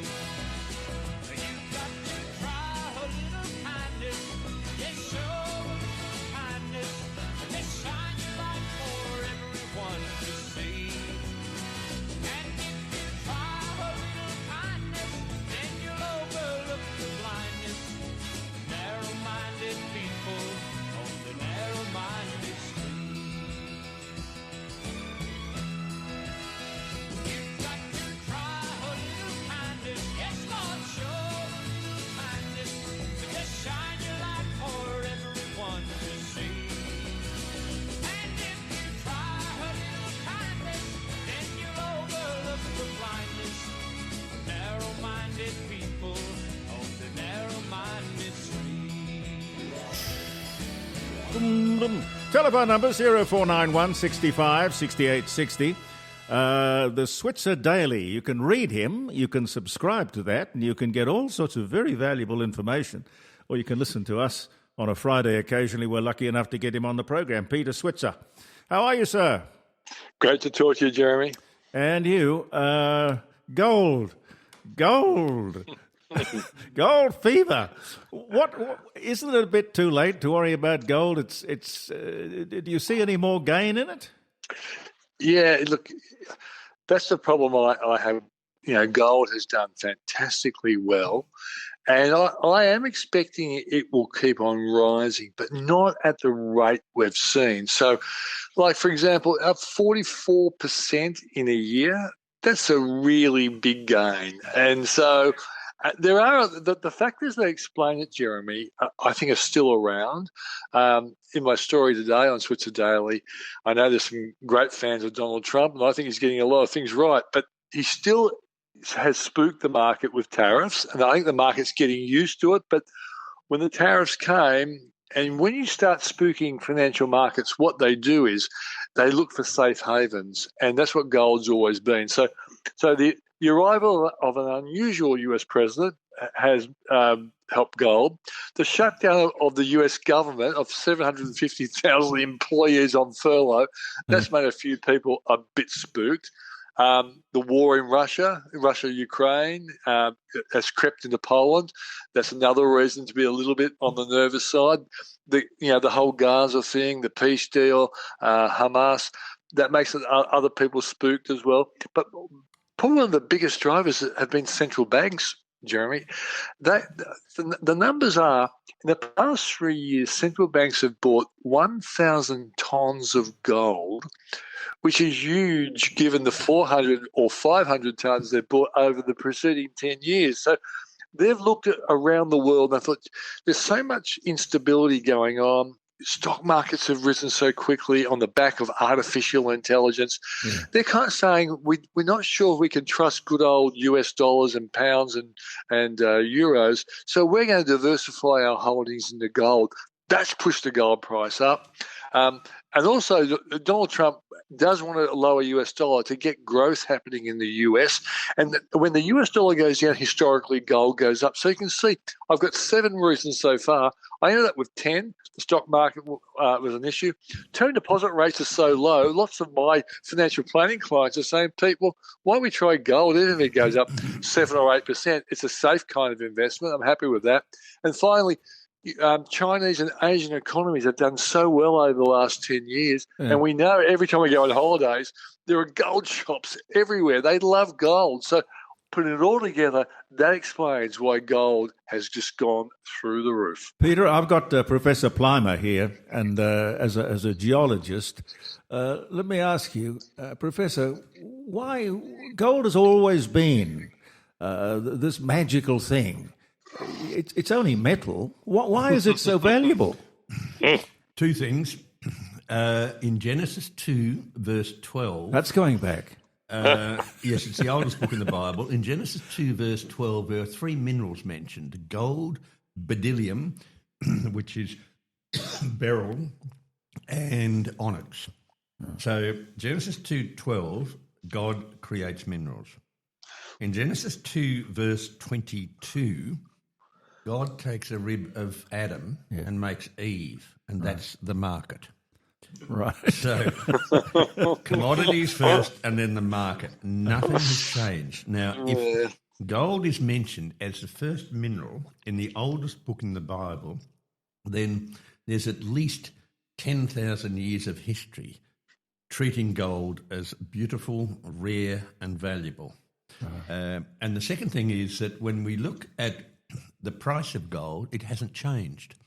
Since the time of Jesus, gold has been worth a week of a carpenter's time. Nothing has changed.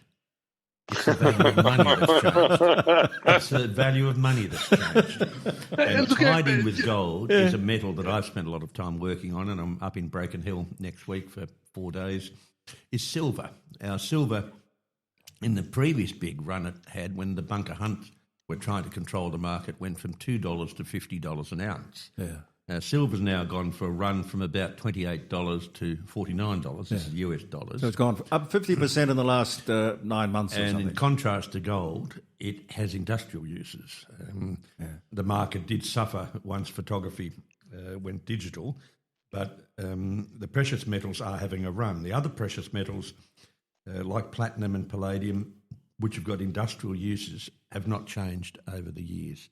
Yeah. So I find it very interesting. The fundamental commodities that you need for living life have changed. We once used about 20 elements in the periodic table.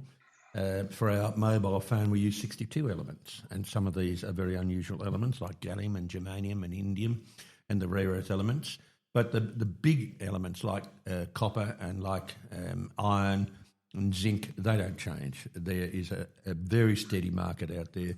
Gold has always been volatile, and in gold mining, you always assume that it's going to be a gram for the mining, a gram per tonne of gold for the mining, and the rest of it is actually blue sky. Now, there are some gold deposits which get to a very, very low level, so 0.8 of a gram per tonne, and these are large open pit mines where your costs are low. There are other gold mines, like the Fosterville mine in Victoria. It has one zone, the Swan Zone, where it's going 2% gold. So just work out at 2% gold with the volume of this room, how much that's worth. So this is, for me as a scientist, one of the major problems. How do you predict where you're going to get high-grade gold? We can actually predict where we're going to get gold, but where's it going to be super, super high grade? That is yet to be solved. Peter, I was listening to a story out of, I think it was J.P. Morgan, saying that we are headed for a massive correction, mostly because of AI. There's a nervousness that is going to be reflected in a short, perhaps I don't know about short, but certainly a sharp correction on the stock market. Do you see that coming? I see it coming, but the problem with stock markets is timing when that will happen. And the sets of circumstances that are around nowadays really makes it hard, because the two tailwinds for the US stock market right now, well, it's probably three. Like Donald Trump is a tailwind. One of his former colleagues, Anthony Scaramucci, unfairly called him Tucko Man. Trump always chickens out. Yeah. But the thing is the market likes it. The fact is that he says something that seems scary for the market, and we saw that with the Liberation Day tariffs. The market really fell. But when he backed off, the market said, okay, well, this is not going to be as bad as we expect. And so he's also out there promising deregulation. He's also talking about lower taxes, and the market's like that. You then throw artificial intelligence into the mix, and lots of companies potentially have enormous benefits that will come from artificial intelligence. But the question is, when will the benefits of the investment in artificial intelligence show up in the profits? And that's what profits drive share prices or expectations of profits. Now, America gives us an insight into company profits every 3 months. Here in Australia, we only get 6 months. So when the profit reporting season is starting at the moment in the US, and I don't think any of the companies will be saying, oh, no, we've overinvested in artificial intelligence, we're not seeing any benefit whatsoever. But I think sometime in 26, that could be the case. If we don't see it in 26, it could be 2027. But I certainly believe the market's got ahead of itself, judging something that will be very, very good for lots of companies, and I think will lead to unemployment.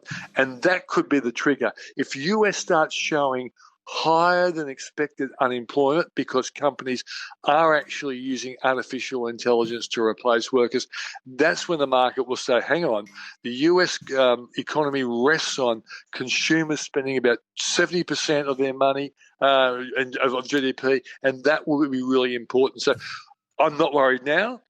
I'm going to be a little bit cautious in 26, but if the you-know-what hasn't hit the fan in 26, I think we'll see it in 27. Yeah. What's the first sign? What's the thing to look for?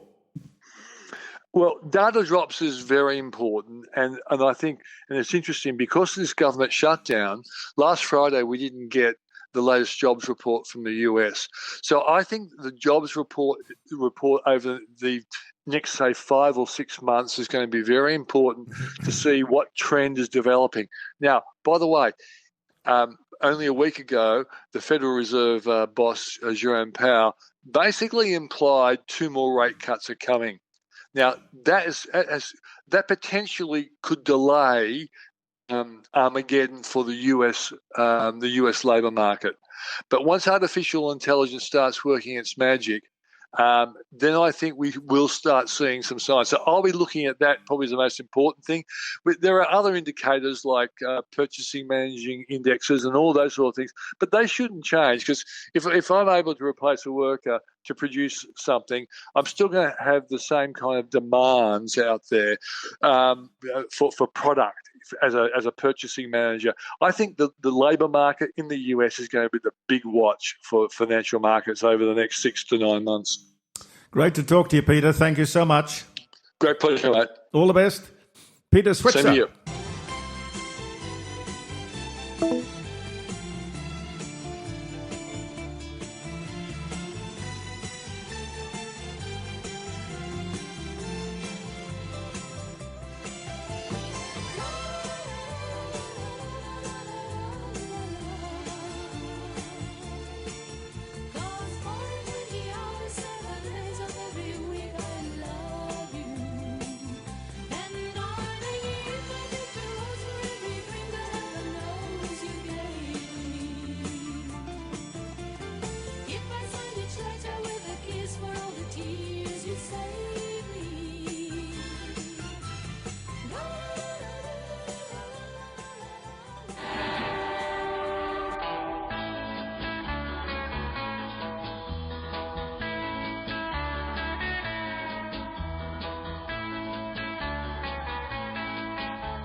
John Overton's going to be with us after 11 o'clock, and Tamara Linke, voice actors and AI, what's happening in that department.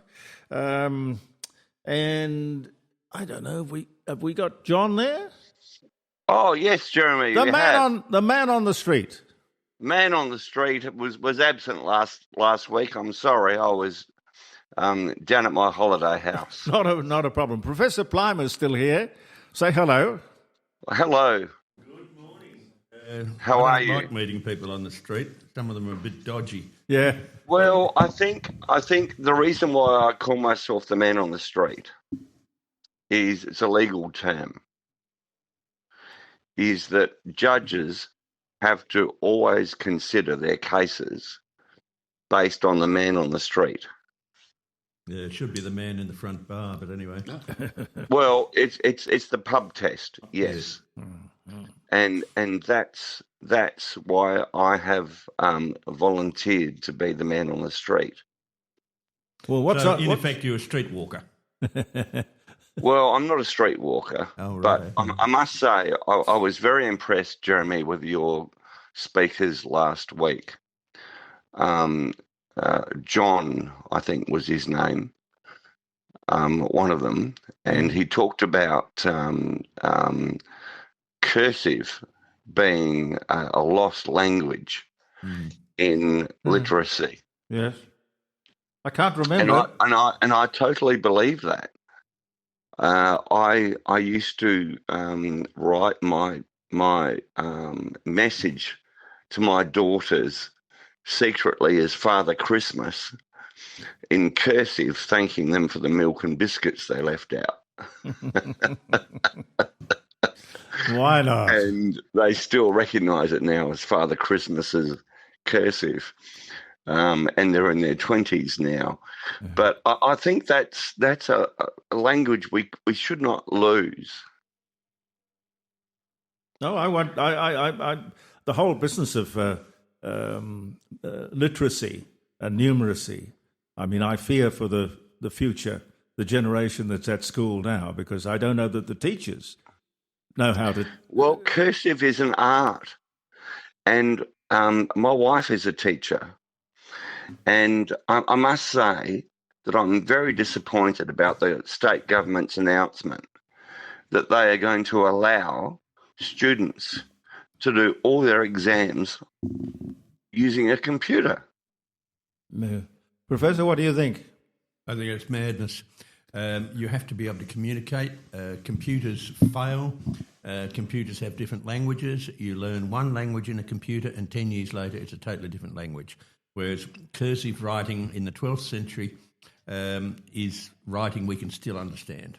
Yes, and I totally agree. And it's very much part of our history and part of our culture to be able to write. I found from teaching people at universities, and this was, I haven't been in a university now for nearly 2 decades, but many students couldn't actually write. They'd have to print, and I used to give them weekly 3,000-word essays, and they had to do it by hand, and some of them couldn't write. And this was just appalling. Isn't that terrible that we've lost the art of writing? Well, when did it happen? Because when I went to school, it was a long time ago, admittedly, but we had a thing called a copybook, and you had to write so many pages. And a flow chart. Yeah. And the Well, I must say, whenever I'm invited over to someone's house for dinner, the next day, I send them a card with a personal handwritten envelope saying, thank you for having me over, and I post it to their house. Mm-hmm. Now, where have we lost that level of communication? I do a similar thing when I want to attract the attention of the CEO of a company. I will write a letter by hand and have it posted. Maybe if I want it delivered, I'll have it registered as well. And you always get their attention. You send an email and it's so easy to hit the delete button. So I'm also a great believer in writing a personal note by hand. It needn't be 3 pages long, just 2 lines, 3 lines. That's enough. But that's common courtesy. Yeah. It is. Now, listen, I have another thing to discuss today. Yeah. I am appalled by this knife carrier in Victoria who got bail to go on holidays with his family in Europe. Have you heard about this? Yes, I have heard about it. Hard to believe, but I've heard about it. I mean, I can't believe that our police, who are doing the right job, who are arresting these people, and our courts are throwing them off to a free holiday in Europe. Yeah, well, the proof of the pudding's in the eating, and you can see the mess that Victoria is in. This happened in Victoria. The courts there are no more than revolving doors. There's one bloke who was before the court 68 times and out on bail 68 times, and this was a kid. And if you, the old saying about as the twig is bent, so shall grow the tree. You've got a young person like that who is showing absolute total contempt for the law, and the law is helping with that attitude. You can expect a criminal for life, I would think. There's some figures that came out yesterday. Out of 750 cases they've reviewed, there are 250 people doing the crimes. There's some figures so that came out means yesterday. 3 times a year.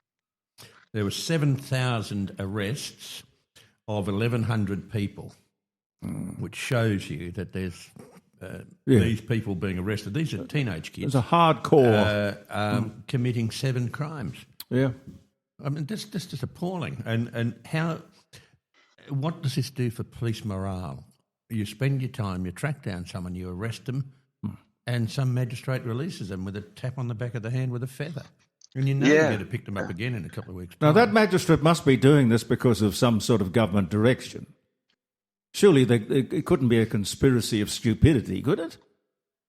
Well, I don't think it's a conspiracy of stupidity. It's just stupidity. But you don't think they get together and collude? They're not deciding that this is official policy. You know, this is why you need the man on the street. Yes. Yeah. All right? This is why you need the pub test. And the pub test says no. And the court of public opinion says no. Well, Victoria's a basket case. I drove from Melbourne to Adelaide the other day. I drove to and from this week. As soon as you cross the border, the roads are appalling in Victoria, and there's some of the potholes are real axle breakers. And I was thinking, driving this 500 or so kilometres of road, the capital cost of repairing these roads or rebuilding them is just incredible. Now, you compare that to South Australia with a population that's a lot less. The highways are far, far better. Yes. And you think, well, in Victoria, where I was in Victoria, there were boarded up shops, and you think, how are they going to recover from this? Well, probably they're they're going to not. invest in Victoria. Yeah. Well, you know, I spent my middle teens in Victoria, in Latrobe Valley, and I loved it. It was a very interesting time of my life. To be there and be in the coldest possible place in the world, I think, in Australia at the time. But what I must say about it is that it was resilient and it had good ethics surrounding it as a community. Where was this? This is Latrobe Valley in Victoria. Latrobe Valley, I don't know it. Moe, Morwell and Traralgon. Oh, well. And beautiful cities, all on their own. Doesn't seem to be reflective of the entire state, however. Well, there was full employment. It's not. But however, they were country towns about an hour and a half out of the city. And they were good people. Yeah. Yeah, well, country people are different to city people, you know. Well, yes, they are. But one of the other things I wanted to discuss with you, Jeremy, and your guest today is also this issue about the global warming that you discussed last week. Yep. Now, I must remind everyone that we had an ice age in 1850 to actual 1890, and it was called the Little Ice Age. Well, okay. Professor Plimer would know all about that. You would, Professor. And you would know that the Little Ice Age was particularly cold, and that our current climate has nothing to do with global warming. It has to do with global reconnection to what has already happened before the Little Ice Age we had in 1800s. Do you agree, or do you have a different position? What do you think is going to happen after a Little Ice Age? Do you think it's going to get cold, or do you think it's going to get warm? So we've had cycles of climate going way back, and so if you argue that, if you want to say, oh, this year's been the hottest year on record, you say, since when? Since the time of Jesus, we've had temperature decrease. Since the Viking Age, we've had temperature increase. Since the Middle Ages, medieval times, we've had temperature decrease. Since the Middle Ages, we've had temperature increase.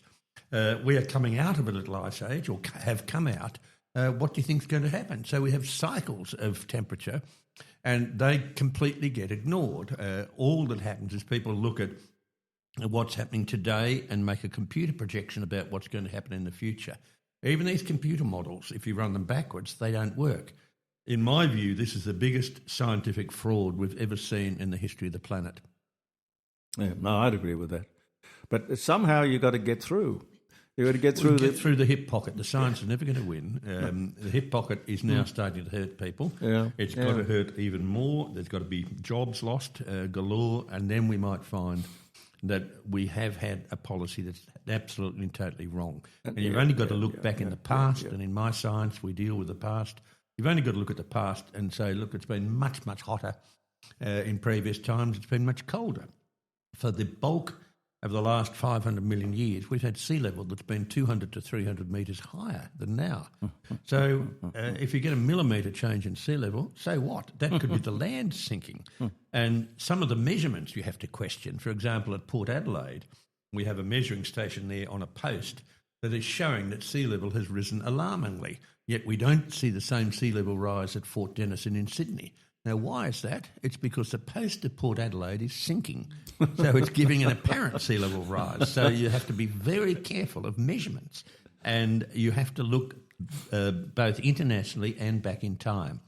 So this, to me, is a scare campaign that's been used to control us. It's been used to control our pocket. It's been used to employ a large number of eminently unemployable people in universities and other institutes who frighten us witless. Governments feel they have to do something about it, and so they impose economic crippling legislation, and they're attacking a gas, the gas of life, that's carbon dioxide, which you can't see, taste or smell, and they're attacking the gas of life because that comes from industry, and that gas is plant food.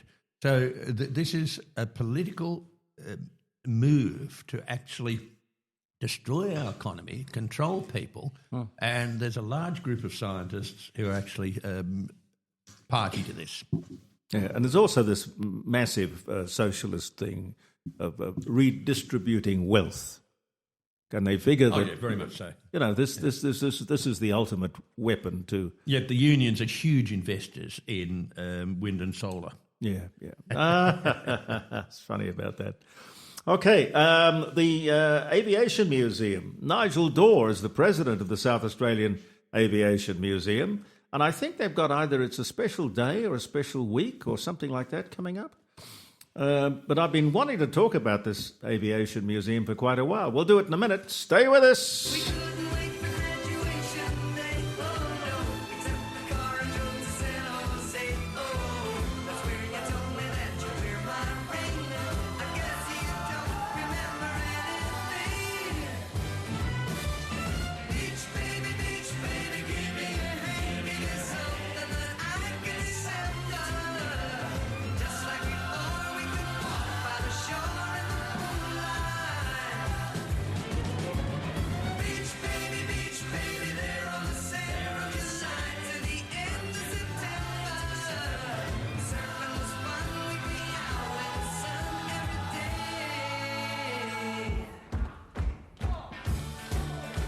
Aeroplanes in a moment, ladies and gentlemen. Stay with us.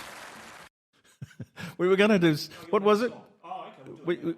You got to... With silver wings across the sky, yeah, that's a good one. paper trails have waved goodbye to those below who've got to stay at home. I wish that I had flown at night so I could take that champagne flight, ridden myself of every tear I own. Soaring high above the heavens in a 747, fighting back the tears that curse my eyes. Captain's voice so loud and clear amplifies into my ear, assuring me I'm flying friendly skies. LA International Airport, where the big jet engines roar. LA International Airport. LA International Airport, any international airport, why not? Why not? The South Australian Aviation Museum, have you been there? Well, you should. You should go and have a look at it. Nigel Dawes, the president. Nigel, are you there? Nigel? I don't know. Tony, where are you? Let me see here. Let me see. That's not going to work. Yeah, I think that was the story. Let's try it again. You got the number? That's ringing. Could be. Hello, Jim Best.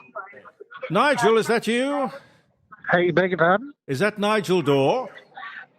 No, this is Jim Best. Oh, goodness gracious me, I've got the wrong number. You got Jeremy, how you going? Did it go okay this morning? Well, no, I'm just trying to get hold of Nigel right now. No, I don't know why I've got your number as opposed to Nigel's. Oh, okay. Try the other one. Yeah, I've just got to find it. That's all I got to do. All right, dear boy, thank you very much for that. We'll follow it up. You keep lying when you ought to be truthin'. And you keep losing when you ought to not bet. You keep saying when you ought to be a-changin'. Now what's right is right, but you ain't been right yet. These boots are made for walking, and that's just what they'll do. One of these days these boots are gonna walk all over you.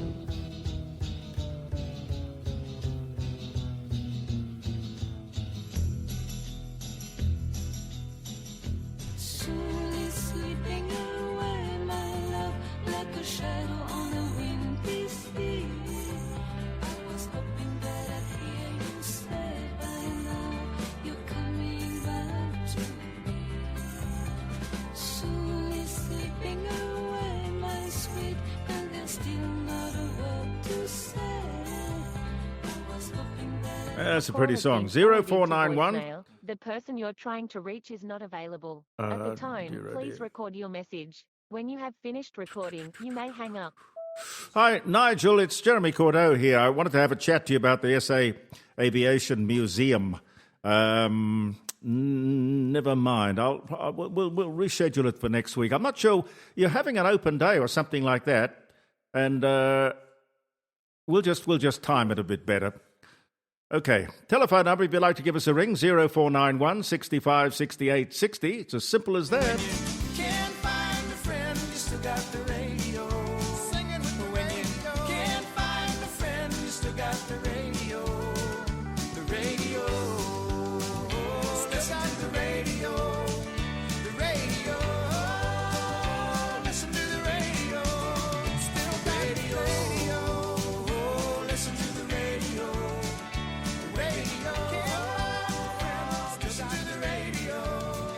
The radio. Listen to the radio.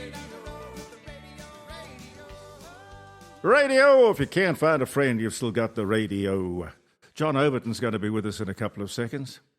How are you, John? All right so far, and you? God bless you. I'm fine indeed. Trouble with the sheep this morning, though. Trouble with the sheep? Yeah, trouble with the sheep, yes.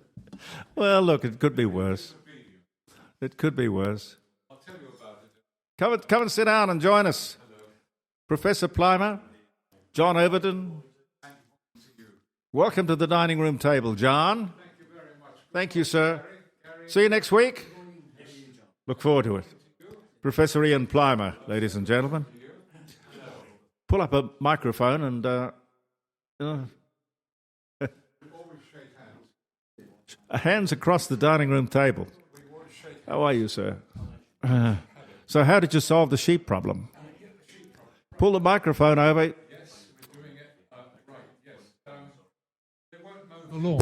Whoops. Sorry. They won't mow the lawn for me.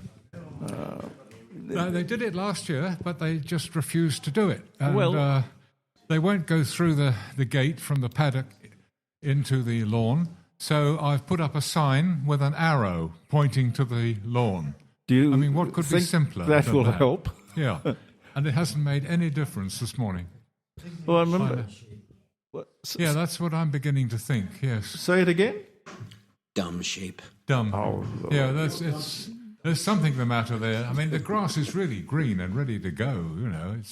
Well, I would have thought the natural instinct to come and have lunch would have been all they'd need. Yes. I mean, there's water there, there's a rockery to knock over, there's plants to eat, everything. And they just won't go through that gate. I don't know what else I can do, really. The answer, I've been talking to Missy, your dog, outside, and Missy has said, I think you need a sheepdog, so get the farmer to bring the dog up and he'll round them up and push them through. How many sheep have you got? 93. Yeah, well, that would make short. They're very hard to count. I usually fall asleep halfway through. It's an occupational hazard. Do you have any trouble with foxes and things like that? Oh, well, according to the man in Frueville Foodland half an hour ago, I've got possums at 3 o'clock in the morning tapping on the window. Well, yeah. I hear you knocking, but I can't come in. in. I don't know what to do. I've got oil Feed drums them. up. No, I had possums. They're terrible things in your ceiling, in your roof. Oh, they're not getting in there yet. They're just the outside. You just wait. You don't know what you're in for. Well, I've had Murray Pest Control up to have a look. You need more than them. You need Caroline's cannon. She's got a cannon. Yes, she has, but she hasn't got any actual No, we'll make bullets. something up. We'll make some magic bullets. I've told her you won't find any in a supermarket, but she might ring the museum. We need possum balls. Well, that's true. Yeah, there's plenty of loose cannons around here. Yes, there are. Well, that's true. Have you ever done any voice acting, John? Yes, years and years ago I started out, yes, when I first arrived in Adelaide, but not very successfully. I had the awful experience of working with Dame Judith Anderson at the Festival of Arts. We're just going to ring Tamara Linke, who is the spokeslady for this, the Voice-Over and Voice Actors Association. Oh, well, my voice is out of fashion now. Well, it's too posh. They can't get work with the CFS. Classy. You got to be They don't want me. They don't understand me.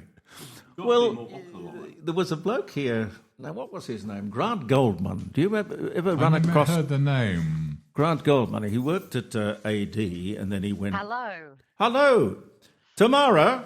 that's me. Jeremy Cordeaux here, and I've got John Overton, and I've got. Oh, right. Do I put these on, do I? No. Well, you should be able to hear. You should be able to hear. Oh, right. Well, I've got the hearing aid on. Oh, hello. Hi, John. Hi, Well, I'll Jeremy. take the hearing aid off and put this on. When you get to my age, Jeremy, this is going to happen to you. I warn you. No.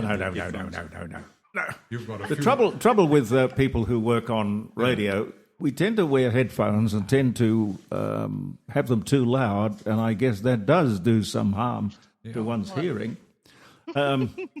So you've got to cope with all this stuff, Tamara? Oh, well, not yet. No. I'm still over. I'm just over 40, so it's all downhill from here, I suppose. No. Wait till you get to my You're age. just a baby. Good. Just Good to know. A baby, Tamara. Tell me about So much to look forward to. Tell me about your association with the voice actors. Is it a guild or a union, or how do you describe it? It's a non-for-profit association, the Australian Voice Actors Association. So basically, it's looking out for voice actors in Australia and their best interests, and those associated as well. So audio engineers. Yes. People of that ilk. So yes, and it's only fairly new, headed by President Simon Kennedy. It's been going for about a year, sort of based off the back of the American association as well, that was also started. And I think part of it, the reason they wanted something cohesive is because we never had anything before to really represent voice actors, and also with what's happening with artificial intelligence, it was really important. It was a good time to get people together and start looking into that. Well, the point is, I've heard some of this AI stuff, and you can get it, whatever it is, to duplicate any voice you want. You can literally steal someone's voice. Well, you can, and look, that's what is happening in the industry. I mean, there's ethical AI, as so they call it, where the companies, often these big, tech companies, often in the USA, from Silicon Valley, they're offering voice actors, a certain amount of money to use their voice indefinitely, and a lot of people jump at that prospect. And they go, yeah, sure, that sounds like a good deal, a couple of $1,000. And they do it, and then they don't know what happens to their voice because there's no regulation around it. Well, So- you've signed your future Copyright. away, haven't you? Correct. It's your copyright. It's your, biometric data, your voice, image in some cases, because it's not just voice actors. You don't know where it's going to end up, essentially, so you have no control over it. But in the old days, there was a thing called Actors' Equity, which was Yes. the union. Yes. And I don't Yes. know how good or how effective they were. Journalists tended to belong to the Journalists Association. Correct. Yes, and authors obviously they have copyright.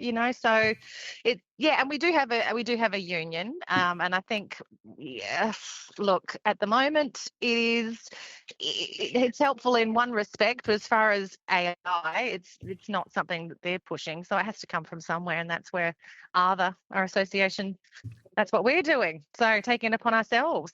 And I'm a committee member, so there you go.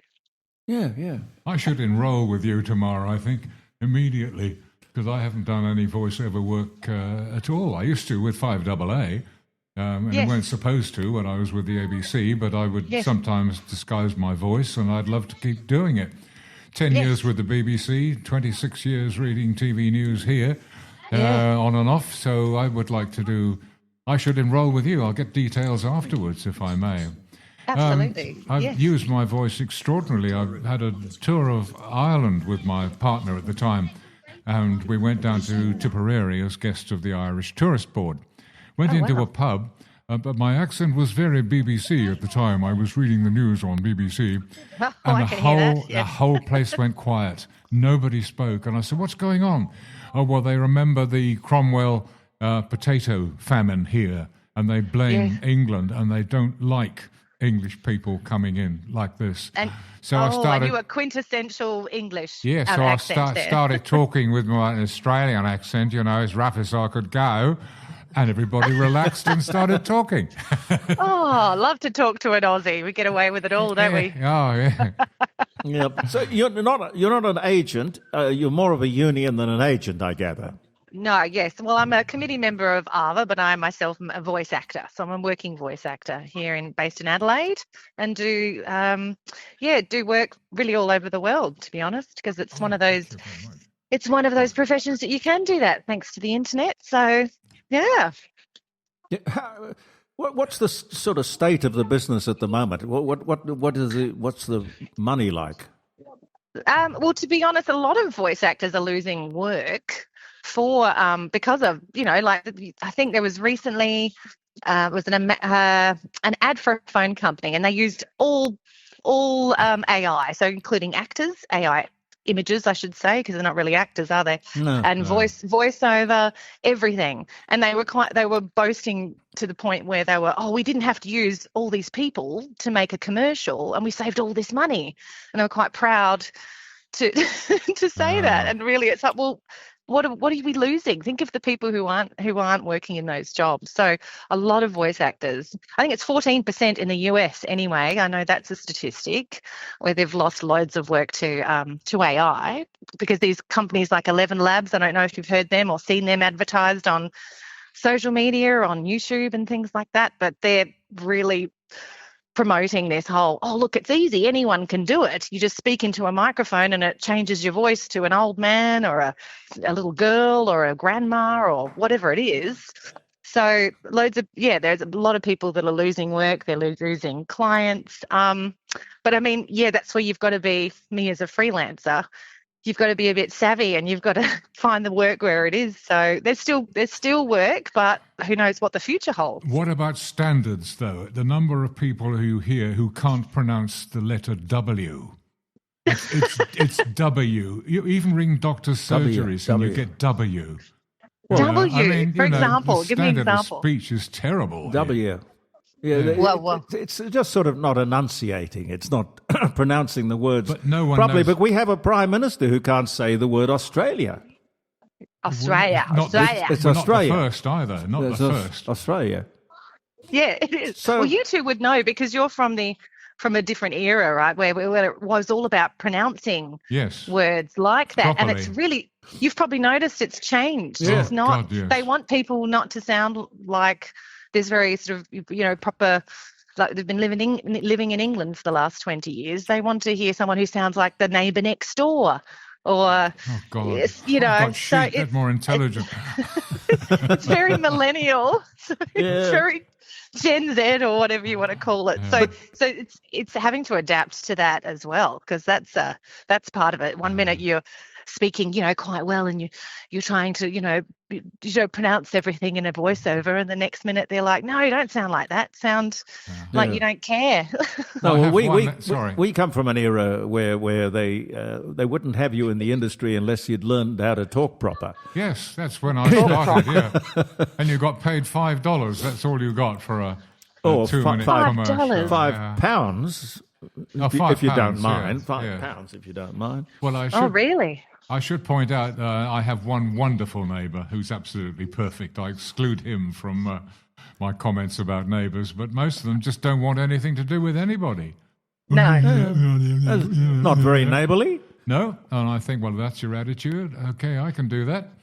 And I don't bother. But this wonderful neighbour is absolutely fantastic, and we help each other. We give each other Christmas presents. Well, that's neighbourly. We gave each other. He gave me a can of Domestos. Yes. For Christmas. Very, very good. Yeah, and I gave him dishwasher pellets. How I think, romantic. Yeah.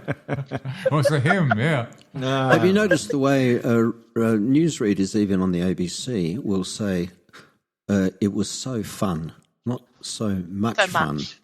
No, I don't watch news very much at all now. Well, this is being avoided all the time now, the word that precedes, what is the verb? Yeah. Oh, no. I understand. I mean, I think I was born in the wrong era, to be honest, because I do quite love this whole, I don't know, the prose in the language or the way you talk. There's some sort of how the cadence and how it's quite lyrical. If you can speak like that, I think. I don't know. I would have been I would have done quite well, I think, 40, 50 years ago. What's your background, Tamara? Were you in the acting side of it, or the journalist side of it, or the announcing side of it, or what? Well, actually, I'm a classically trained singer, so I think that's maybe perhaps where it comes from. Yeah, then I got into radio and did some announcing with Nova and Fresh, and then that's how I got into the voice acting side of it. Like you say, you would do those jobs whilst you're on radio, and then I thought, well, I could do this. I quite enjoy that aspect of it. I could probably do it myself and from home. So I thought I'd pursue the voice acting side of things, and because it is performing as well, a lot of the time you're playing a character. I thought I quite enjoyed it. True. Bob's your uncle. I've been doing that for about 15, 16 years. We had a situation in the ABC where we used to go on strike at various times. And one night, Four Corners went on strike, and there was a rabbit on the screen. And a number of indignant people rang up to complain about the rabbit. And the switchboard couldn't cope with the number of calls. What's up, Doc? Well, so they couldn't, the switchboard couldn't cope. So two of us who were hanging around said, look, pass the calls down to us. We'll take them off you. So they did, and we got a variety of people ringing, saying, wish to complain about the rabbit. And what was the problem with the rabbit? Well, it was just a slide of the rabbit. Yes. So I would say, would you like us to go down to the studio and move the rabbit up and down for you, Anyway, the last person was drunk out of his mind and was unaware he was talking to two different people. So my colleague would say, you really don't know what you're talking about. You're a complete idiot, and pass the phone over to me, and I'd have to handle it, and then insult him and pass back to him. And this person had no idea he was dealing with two people. Come Monday morning, both of us got commendations from management that we'd done such a great job in handling the phone calls. You're missing an opportunity here. You should go back and do your Australian accent. There's lots of openings for you on radio. I think you might be right. Perhaps not with the ABC. Put away the South Kensington accent for a while. Well, I only use it for the CFS, and they don't want me because they don't understand me. No. And I don't understand them, I think that Aussie too. accent's a champion. Well, they talk so fast, you know. And if it's about a fire, I need to know. Fancy inviting slowly. students to go to university and study English in Australia, and there's a contradiction, isn't it? Yeah, well, I had trouble with university people who can't remember my name. So when they say, I've forgotten your name, and I say Martin Ranserhoff. And Perfectly reasonable. They swallow. I saw the name across a screen in a movie directed, and I thought, that's my name. So I use this all the time now. Well, why not? I get Martin. Hey, Martin, it goes from there. And anyone with me just stares at me, and I just wink, and we get out of it like that. So call me Martin if you want to, or Martin, or whatever Marty? you know. Marty? G'day, Marty. mate. No, not Marty, just Martin, you know. I think. It's your Martin, Click your isn't fingers it? as It's well. your Martin. Because they all click their fingers at From university. County Bow. I'm intrigued, Tamara, how it kind of works remote control. If there's an advertising agency, when I was doing voiceover work from time, and I didn't do a lot of it, but the advertising agency would be there. There'd be a creative guy or a production guy or something, and he'd want to sort of put in his 2 cents worth as to how the emphasis should be and all the rest of it. And it was kind of very hands-on. Yes. How do you do that remotely? We still do. I still do in-studio jobs exactly like that. Sometimes, but remotely they have an excellent recording software called Source Connect, where basically they can record you from anywhere in the world. So you patch into them via this program that you have, and they also, so a studio in Spain, for example, like I did the YouTube music ads. So they recorded me from Spain. So I had my setup, and I would speak obviously in my studio, and they would pick it up their end, and they could record at their end. So. Yeah, it's quite easy. You can just do it all over the world. And we'd be on a call with people from London. There'd be someone directing from Melbourne. And so you can do it anywhere, anytime, really. Wow. So, yeah, how do you fantastic. Do you charge by the ad or by the hour or what? Usually it's by the ad. So it's about the usage, really, like how long will they use the ad for? Is it for 6 months? Is it local? Is it going global? Yep. Is it an ad that's just on the internet? Or is it on the TV and radio? And they have different specs. So yeah, it all depends on the usage and what they are actually doing with it. And it's also, they can buy you out. So say they want to use it indefinitely, they'll have to pay a higher price. And if they, otherwise they just pay for 2 years, and they'll have to pay you again after that 2 years. Is it just about sound, or is it appearance as well? Is it, just a lump sum? Yeah, is it appearance, somebody masquerading as somebody else, apart from their voice? Apart from their voice? Yeah. No, it's just the voice. Well, how does AI then? How does AI do it? Is that what you're asking? Well, how does AI fit into this? Because if there you are with your rules and regulations and stipulations. Yes. Sure. And here's this bloke with AI who simply says, well, here's the fee. We can get this voice to sound like anyone you like. Mm-hmm. And you can have it forever for a price. That's right. Hard to compete with that. Well, exactly, that's right. And what they do is they'll go to these companies where you sign up and you just do a text-to-speech. So they would have trained an AI model, and with maybe perhaps lots of different voice actors have signed up to say, yes, I'll train some AI model, and they'll use that. They'll take all the bits from voice actors and they'll put them into one person, and they'll call them Anna, and then you can hire Anna, who's the AI model, to say whatever you've written down. So you can use that forever. That's right. And it probably might cost them, I don't know, $50. Who knows? And this is legal. This is legal. It's legal to do, yes, because the voice actors have consented to train these models. And in some cases, though, they don't. And this is the problem as well. Like, I know it's going to happen. We can't stop this AI, but we need to work out what is the rules and regulations around it so it's not exploited. So it's fine. We all know it's happening. We can't stop this thing. Is a voice intellectual property? Well, it can be.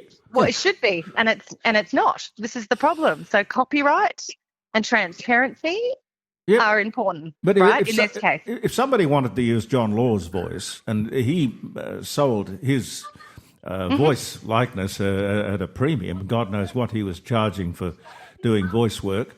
Yes. Oils ain't oil. No, what it was his... Oils ain't oils. Oils ain't oils. Oils and oils, that's right. That was Bob Francis as well. Valvoline. Was it Valvoline? Valvoline. Yes. Know what I mean? Valvoline. That's very good. Yes. But the trouble with that is that they can pirate the voice, because how the hell are you going to prove? That's right. That's exactly right. I don't know. They do these things. I don't know if you've seen any of these scam things. There's one featuring Gina Reinhardt. There is one featuring Dick Smith. Yeah. And each is saying, now look, I'm extremely wealthy. I am not doing this for the money. I'm doing this for you. Mm-hmm. Now, those two people are highly recognizable anywhere. Yes. And believe me, Tamara, I look at the screen and the pitch, which is, I'm going to give you the secret that'll make you fabulously wealthy. And it's not going to cost you a lot of money, because I'm not doing this for money. I don't need money. And it's quite credible, believable. Yeah. And the pitch goes, well, $320. You send me $320 to this address. Yes. And we will send you the secret to making a huge fortune. Now, I'm quite certain that there are people who take up the offer. Of course. Yes. Because, there's Dick Smith. That's his voice. Yeah, That's you believe his it. likeness. That's it. him. Of course you believe it. Yes. Now, scary. But surely a voice is registerable, or can use the word patent almost. Dick has told me that he has pursued at great legal expense the whole thing down a rabbit hole. He can't find out who has done it. Because they're usually from Russia or China. Yes, it's beyond reach. You can't. I'd be very careful, Jeremy. You've Well, got a yeah, great yeah, voice. but what I'm Look, most often the law is lagging well behind the actuality. Technology. And as Andy That's Martin, we were talking last week about these new wave podcasters and how the economy of their podcast works. And they don't play music because that costs them money. So their voice, their content is what attracts people, and these people are getting more and more likes and views and shares because it's the type of material that the public is now seeking rather than mainstream, whether the mainstream be radio, printed media, TV. The people want to take their information in through their device through a streaming mechanism. Now, like music is registerable and copyrightable, etc., etc. The system exists for time in memoriam, since people of our age have been around. That it can be monetised and it can be controlled and it can be safeguarded. But of course, the new wave technologies, the law hasn't caught up with all that. And they're behind. No, and streaming is crazy because an artist, even a well-known artist, is going to get a fraction of a cent for every time his or her song is played. I think they've ruined the business model. So what are we going to do about this, Tamara? How do we fix it?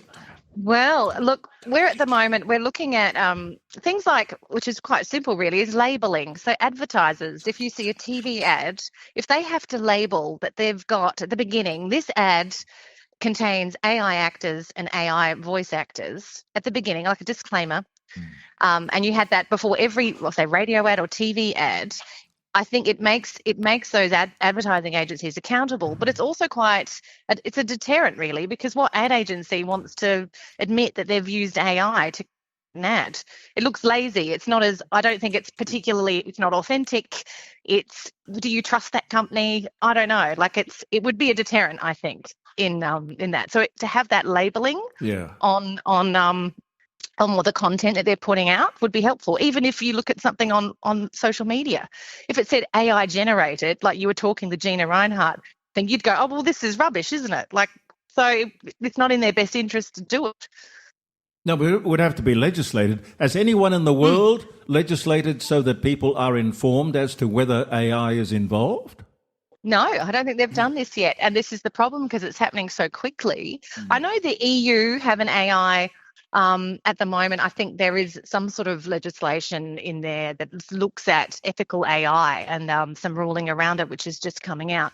But currently we don't really have anything in Australia that's it's a blanket term. I think that the Australian government sort of put something out about AI, but it's all very ambiguous. And no one really adheres to it, so it's not being enforced. So we really need to make it really clear, and that's what we're doing by lobbying the government to make these changes and to enforce them. Are you getting anywhere with government? Do they understand what you're talking about? Yes, I think it was the Minister for Cybersecurity. I think we had a meeting with them in Canberra a couple of weeks back. So, yeah, and everyone is.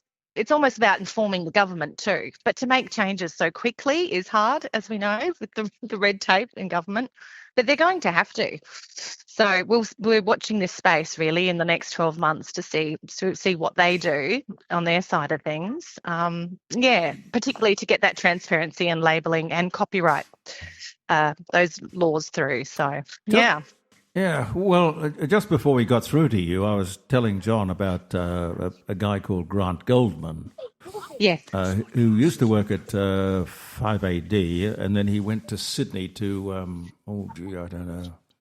I think he did breakfast at 5AD and then went to Sydney to 2UE, possibly. Anyway, absolutely beautiful voice. A God-gifted voice.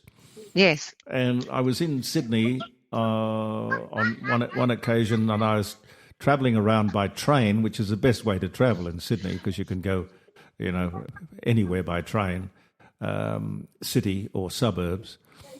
And it was always a problem on the trains because you couldn't understand the platform announcements. Ah, yes. It was just, platform 5, and there was you throw that in with an Italian or Greek accent as well, and it was impossible. Oh, no. No, it wasn't quite like that. But what they did was to hire Grant Goldman. And Grant Goldman did all of the in-train and on-platform announcements in this beautifully elocuted, understandable, baritone, resonant voice. Yes. And it really did work extremely well. It was almost entertaining. I don't know what they paid him, but I thought to myself, as a voiceover guy, that would have to be one of the most unusual gigs you could possibly get. Doing the railway announcements in Sydney. Don't worry. No, Jeremy, it's on my bucket list. Don't worry. It's on the bucket list to do something like that, I think, to Adelaide train station or something. Well, why not? Because after all, it's important to understand what the hell they're trying to tell you. That's right. It defeats the purpose to employ people who are unintelligible. That's you ever been through Hungry Jack's? Have I ever been through Hungry Jack's and tried to listen to the lady on the microphone trying to take your order? That's impossible. Oh, it is, isn't it? And you end up with something that you didn't quite order, right? Indeed. Well, why don't they use AI for these sort of things and leave us alone? Oh my gosh! Oh yes, for Hungry Jack's, that would be that's a great idea. I think you need to pitch that. Maybe you could diversify and be a hand model or finger model or something like that. Are they getting attacked also? No, I broke my hand. That's not going to work. Hand model. Well, you do. That's the thing. You do have to diversify. Can't shake hands with Jeremy anymore. Yeah. Just got to say hi at a distance. Well, have you seen that? Have you seen that movie? I think it's Zoolander, but one of the guys, he keeps his hand in a glass chamber for that very reason, so nobody touches it. No, thank you. Anyway, Oh my gosh. what are you working on at the moment? At the moment, what am I doing? Oh, I'll tell you, my most recent job is to dub the ads for Ring Security. So they're all it's an English ad or American ad, and I've got to dub it with an Australian accent. So there you go. So it saves them remaking the ad. Do you exaggerate the Australian accent, or do you just present it as you're presenting your voice now? Well, I usually have to match whoever it is in the ad. So if it's a young person, I'll match a young Australian. So it's usually not very Aussie. No, it'll just be a stock standard Australian accent. What's the trickiest thing you've been asked to do? The trickiest thing? That's a good question. The trickiest thing I've been asked to do. Anything out of left field? A Middle Eastern accent. Oh. So to dub it was those, what are they? I suppose they're short little documentaries that often charity organisations will have on their websites. Yes. And when they interview someone who's been, a poverty-stricken woman from Uzbekistan or something, and I had to do a woman who was born in Germany but grown up in Uzbekistan but had lived in the Middle East. Now, they said, could you please do a mishmash of that accent so we can, because she was speaking in her language, and then I had to, do the sort of the translation, but in an accent. So that was interesting. How about a Northern Scottish accent? That's pretty difficult. The Northern Scottish. Right up top there is Scotland. You can't understand a thing they say. really guttural. Try playing rugby with them. Now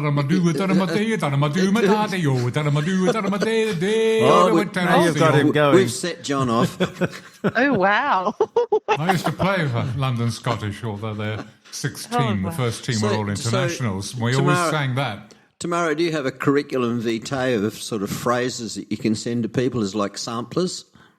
Yes, I do. Basically, you have what's called a demo reel. So you have about 2 minutes, and it shows people everything you can do. So you have one for commercial. Come back next week and show us.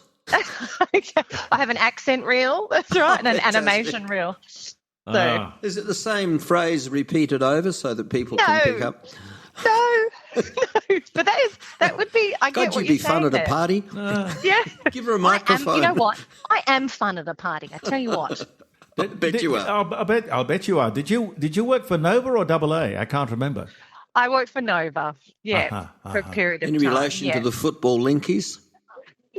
No, but not actually. I think it's my husband's name, but he's straight out of Germany. So I know there are a lot of linkies here, though. Barossa. Footballers. In the Barossa. My maths teacher.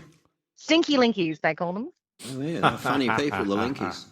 No, wonderful to talk to you, Tamara. Thanks, great Jeremy. career path. And everyone. Look after yourself. I will. Thanks for having me. Nice to talk to you all. Lovely to have you on the show. Okay, speak soon.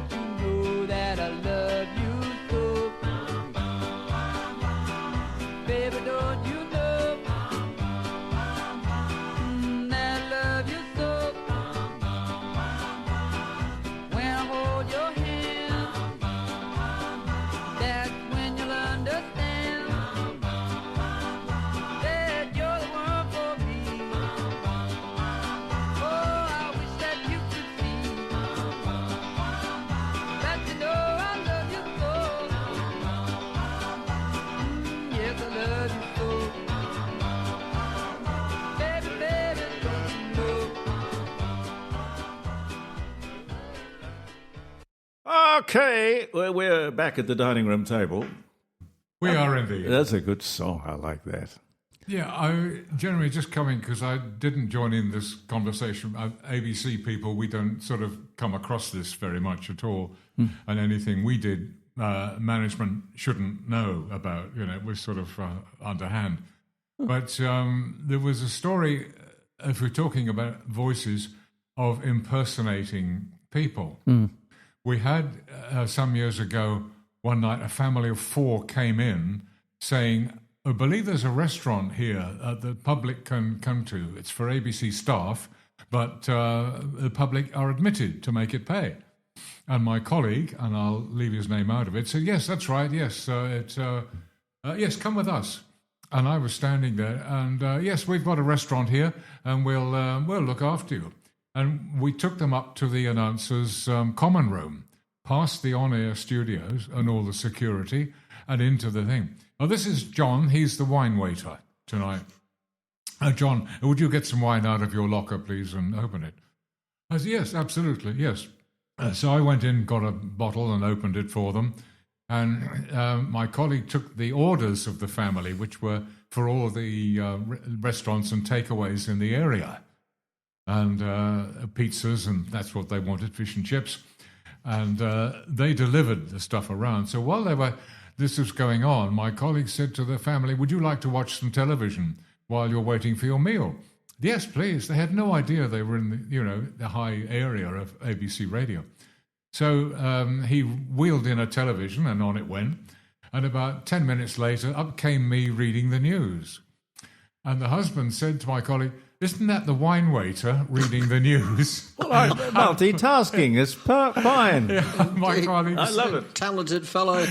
My colleague said, yes, sometimes we're very short of staff here on a Friday night, and we ask anyone who's walking around the building not doing anything to read the news. Perfectly reasonable. We even go out into the street to get people if we're really desperate. And well, this that is the only sounds like person commercial we could find. television. Yeah, the only person We've we been could doing that. Comment, isn't it? We've been doing that for years.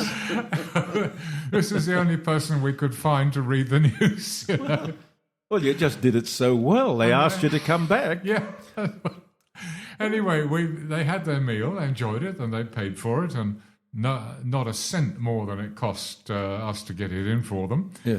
And we took them out, and they had no idea they'd actually been in the ABC. It was amazing. It was a very, very fun. It shows the mischief, I think, that the two of us could get up to. You're either born con men or people are incredibly gullible. Gullible, I think, yes. But if you say it convincingly, you can sort of fool them, not just with a voice, but with an appearance. Oh, a voice is very, very powerful. And appearance. I actually taught business studies at university for many years, and I remember one of the things that I would say to the students is, if you look good and you speak good English, the world is your oyster. Yeah, I was told that at school. Get into broadcasting. Use your voice when you leave. With your voice, that is a gift. Your yes, voice I is a didn't gift. believe that person, but I learnt when I came out. I would say let's bring back the Oxford accent. I love David Niven and all that era. Yes, I think there's room for it. Beautiful. English is such a beautiful language. Well, when you've got a quality person on the company, like a doctor's surgery, you want a quality voice, I think, or a lawyer firm, or Jeremy, we should get the King on for a segment on our show. The King, yeah. Yes, I think he speaks very well. Yes, yes. And it wouldn't be hard to just phone him right up. Through. I mean, if Trump can get an interview, we'd walk it in. Well, we can try. We can try, indeed. But you've got animals that can impersonate too, haven't you? Start with the eighth Marquis of Raynham, Charles Raynham. Okay. Got a direct line to him. Well, we can start with that. We can start at the bottom. Well, I don't know. Trying to depends on find how far something. away in the lineage he is. What have you no, got he's there? Right up Is there that with Oliver Cromwell. He'd be a bit old. Well, he's dead now, apparently. Yeah, so I've heard. Now, you brought to? Is that a scrapbook? Yes, I kept these scrapbooks years and years ago. Yeah. I don't know why, and I found them only this week in tidying my house up. Mm. And I went through one to find the most amusing ones, and went through yesterday, and I came across this one. A chicken which rang police on a mobile phone has led to more calls for a clampdown on nuisance 999 calls. Police say silent calls are wasting hundreds of man-hours every month, as well as hindering response times to real emergency calls. In one case in Sussex, a cockerel pecked 999 into a mobile phone dropped in a farmyard, leaving a bemused operator hearing nothing but clucking. Silent 999 calls, mainly caused by people accidentally dialing the emergency number, are said to be running at more than 80 a day in Sussex. In May, Greater Manchester police officers responded to 999 call from a house and found a parrot at the end of the line. However, Sheepdog Ben saved his unconscious owner in Rotherham, Yorkshire, by nudging her phone off the hook and using his paw to dial 999. Lovely. Actually, I've got a funny little story. Talking of anecdotes, I was on Scammell's auctions a couple of Saturdays ago, and I went downstairs to make a coffee because there wasn't a number coming up that I was interested in. When I got back, I'd bought a gate. My cat walked across at the vinegar stroke and pressed the button, and I bought this gate. You bought a gate? $200 gate. You couldn't explain it to them and say... I went back to Scales because I know the people down there, and I explained it to them, and it was the joke of the day. Anyway, they said, look, we'll put the gate back in and we'll resell it for you, which they did, and I got my money back. Although it cost me 2 commissions. I should put this in the book. Isn't that a great story? It's a great story. I should put this in the book. Beware of Bengal cats. They're evil. I will. Mischievous. Here's another one too. Driving to Balmoral, the Queen decreed a comfort stop for her corgis. She spied a little shop and thought it would be amusing to buy something.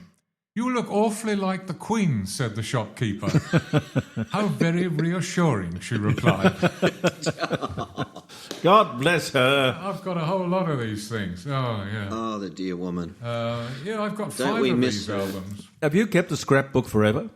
Yes, I have. Yes. But it's not only about you. It's about all sorts of Oh, not about me. things. It's about everybody, every news story. A lot of them are very long, and a lot of them are not really should be broadcasting on radio.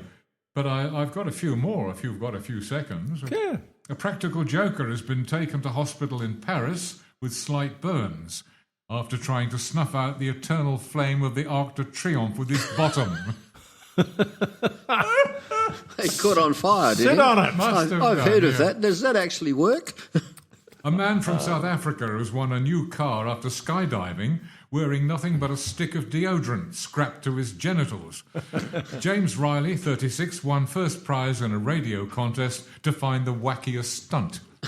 You know. Oh, God. FM radio has a great deal to answer for, you know. And a letter to one of the newspapers. I was thinking the other night how the standard of television has improved.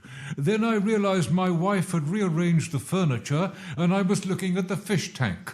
Why not? Why not? Yeah, they're the short ones, that come in. Yeah, I must go through the other book and see what I can find too.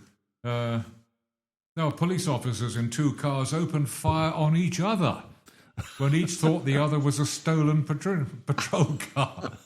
Nobody was hurt during an incident in Seattle, Washington. Well, it would have to be an American story, only in America. That's like the Prosh Day stunt many, many years ago when there were some gentlemen digging up the road in North Terrace, and the students went out and said, look, there's some students going to come down here shortly dressed as police and tell you to go away. So then they went up to police headquarters and said, look, there's some students digging up the road on North Terrace. The irresistible force hit by the immovable object.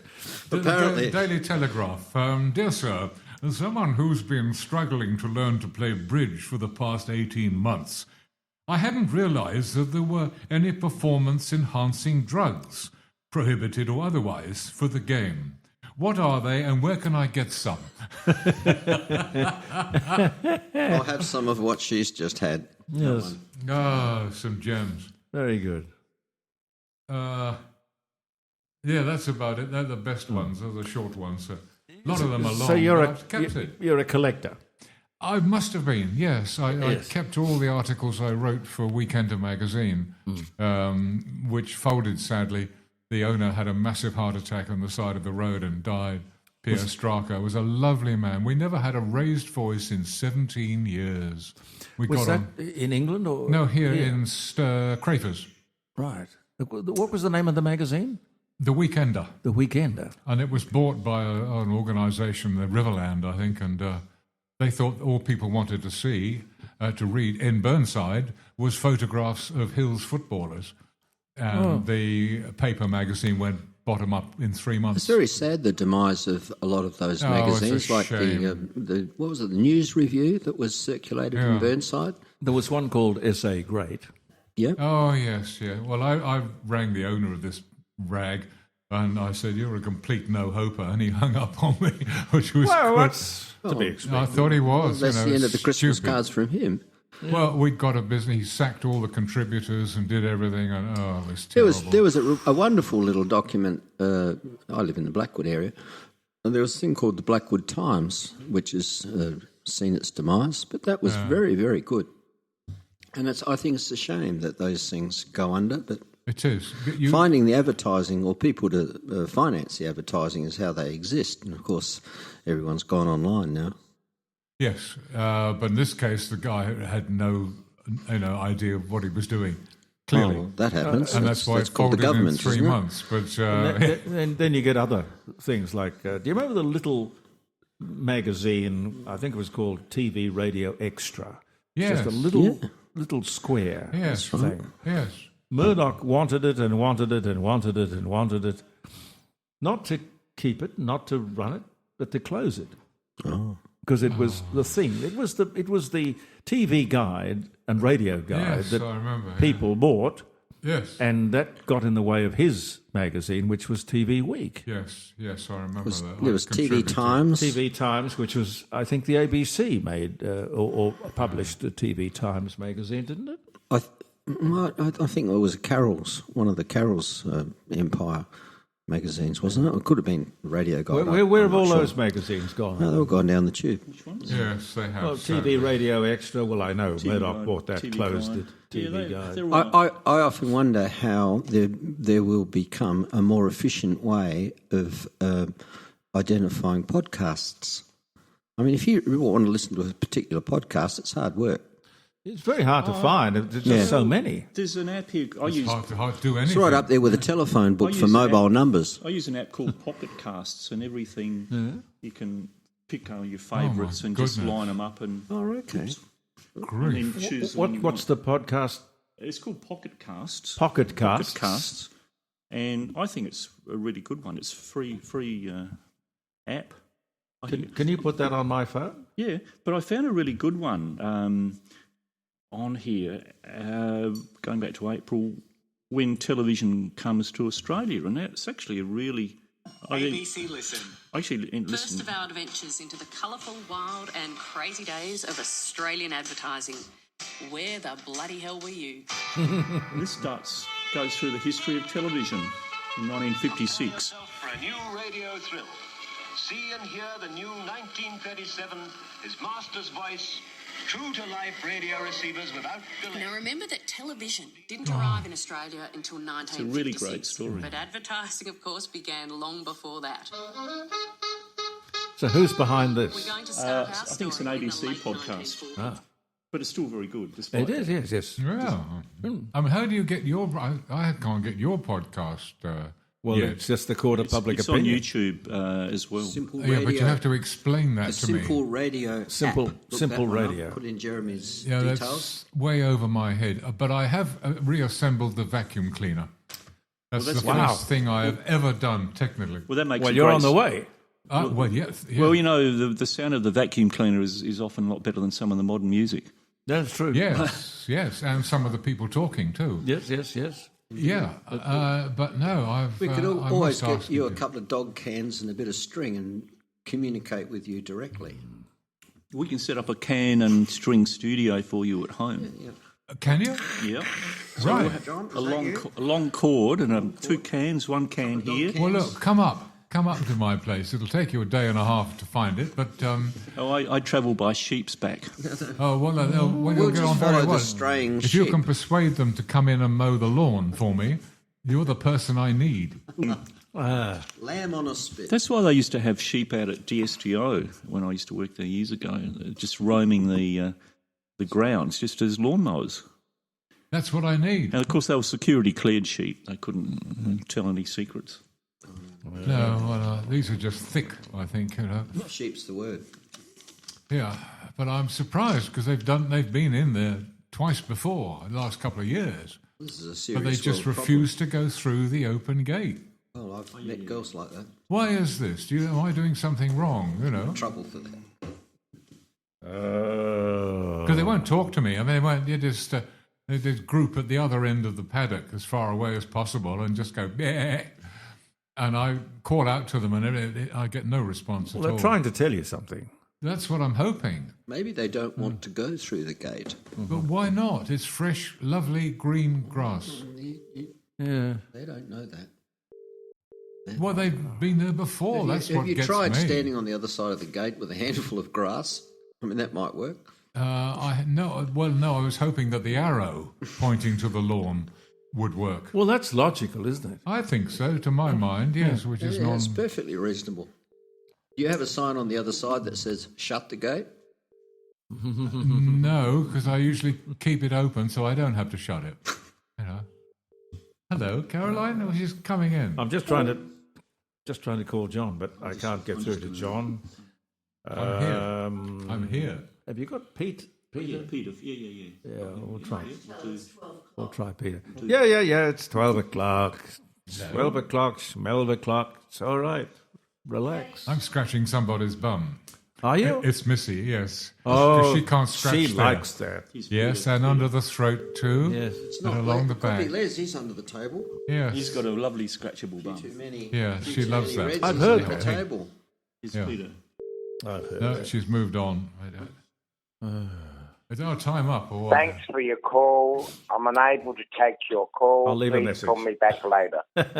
Please leave a detailed message after the tone. Won't be When you have detailed. finished recording, you may hang up or press 1 for more options. Who was that? The Prime Minister? Oh. No. Peter, it's Jeremy Cordeaux from the dining room table. I'm sorry we missed you. Is that somebody's trying to ring us here? Oh, someone. That's not the Prime Minister, is it? Hello. Hello? Hello? Not a complaint, surely. We don't. No. Never get complaints. See if they come back. Ring us back. Anyway, some of the things before we leave you, unless Peter calls us back. Oh, something's happening. Oh, here we are. Is that him? Hello? I'm getting too slow, Jeremy. Oh, for God's sake. I'm getting too slow as well. How are you, old boy? Celebrating 44 years today Are of you? marriage. 40. Well, you and Pat, congratulations. That's Thank you fantastic. very much. 44 years. Yeah. When were you married, John? Because How old were you when you got married? I was 33 when I got married. Okay. Yep. Well, how did you meet? At the dance called Wonderland Ballroom. Oh, the Wonderland Ballroom. I've heard all sorts of stories about that. Yeah, I know. Well, Wonderland, that was Goodwood Road. It was on Goodwood? Unley Road. no, wasn't it was on Belair Road. Belair Road. Unley Road. Unley Road. It's a medical centre now. It's gone now, yeah. And the lovely thing was that you could take a girl in your arms and you could dance. That's right, exactly. Ah. I wasn't at the Princeton Club then.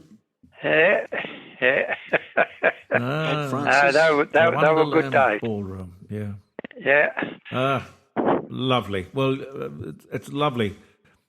Now, topic of the day. Did any of you see Bridget McKenzie on the Senate? I think it was either Tuesday afternoon or Wednesday. Doing what? Give us a clue. All right. Well, it was to do with this Optus outage, on the 000 number. Yeah. And she asked the person that was the Labor representative for the Minister for Telecommunications in the Senate, what are you doing about this? And this answer came back, well, I haven't done much, he said. I've only been in the position for 4 months. Well, I'm a new minister. I heard her say that. Yeah.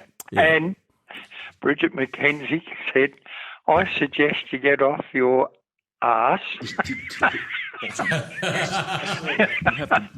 and go and make some inquiries as to what's happened. And I thought, what a classic. I thought, we need more people to be able to speak out like that. I know she got challenged by the Speaker of the Senate, but I thought it was wonderful. I thought, good, just nailed it to the wall. Yeah. And what did you think of Mr. Malinowskis getting some award today? What did he get? I'm sure. What was that? Oh, my God, he didn't get the Peace Prize, did he? He's Nobel Peace Prize. No, you got the prize for the worst ambulance ramping. He's classed as the best premier in Australia. Wow. Because of the financial gains that he's brought to Adelaide, right? Mm-hmm. Well, that's fine. That's with sport and entertainment and what have you. So he's trying to run a state on goods and services. That's costing us money, not making us money. I know that, Jeremy. And the thing is, where's fixing these problems? Like you mentioned, ambulance ramping. Yeah. What about our hospitals? Our hospitals are in terrible bloody state. They really are. Not like the ABC. He actually got in on that ticket, didn't he, that he was going to solve ramping problems. That's right. Mike Yeah, Rand you got it promised right. That's how he got in. He got on in that ticket and they had the ambulance union.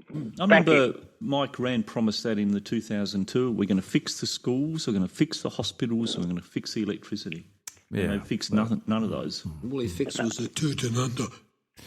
What we should What we should do is to have a system whereby if you make a political promise and you get elected, basically, if not on the promise, certainly influenced by the promise, that if you cannot deliver that which you have promised, you must resign. It's electoral fraud. Yeah. It is. I don't understand why journalists don't backstep and remind these people visually, because it's always on TV, of the promises they've made and what they haven't done. Why don't they do that? Well, because most of those journalists want to work in the government, and they know that they either will be verboten, they will be cut out of contact with the government and the Premier, or they certainly will reduce their chances of working in the... it sounds like Trumpianism to me. Well, it could be a bit of that. Everything sounds like a Trumpism at the moment. We can say that now that Les is gone. Yeah, I know, he's left the room, so we can... He's probably listening, though. He'll spear us at a later point. I'll give you the final thing that's bugged me this week. Every time you ring these offices, they all go to answering machines, as you're fully aware. Yeah. But I wanted my medical records transferred from one place to another. Yep. Good luck. Oh, no, it can happen as long as you pay the admin fee to get it done, right? Really, but it's not done. It's not done on the electronical system as far as email straight across to the new clinic. No, it's done to a USB stick and then posted in the normal post. Really? John, that should sent by Pony Express. John, that should all be uploaded to your My Health record and accessible to anyone. With no USB sticks, no emails, no nothing. It all should be on your record. You can't charge for that. Well, they charged. I'll tell you what they charged. It wasn't a great amount, but for both Pat and I to get our records Send transferred... us a copy of the invoice. $55 to get both of us transferred across. No, dentists will transfer your record across at no cost. When you move from a horrible dentist like the one on Norwood Parade I used to go to a lovely man, George Forrest, on the parade. He's a really good dentist. Yeah. All right. Well, when I queried it, I rang Stephen Patterson's office here, and the gentleman down there, he looked it up for me.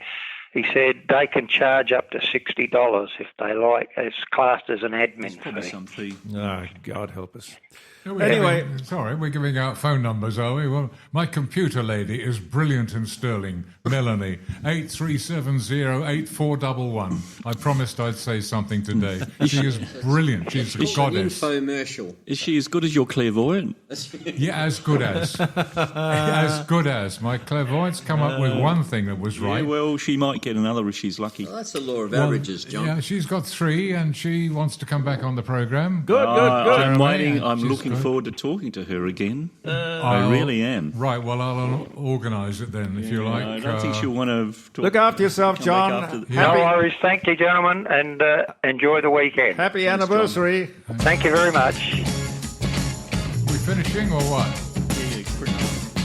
Dance with a dolly with a hole in the stocking and the knees keep a knocking and the toes keep a rocking. Gonna dance with a dolly with a hole in the stocking. Gonna dance by the light of the moon. And my little dolly is a rare little dolly and a fair little dolly, not a fair little dolly. Yes, my little dolly is a rare little dolly when we dance by the light of the moon. Mama, mama, don't go out tonight. Go out tonight. Go out tonight. Tonight, gonna dance by the light of the moon. Dance with a dolly with a hole in the stocking while her knees keep a knocking and her toes keep a rocking. Gonna dance with a dolly with a hole in the stocking. Gonna dance by the light of the moon. Dance. I'm gonna dance.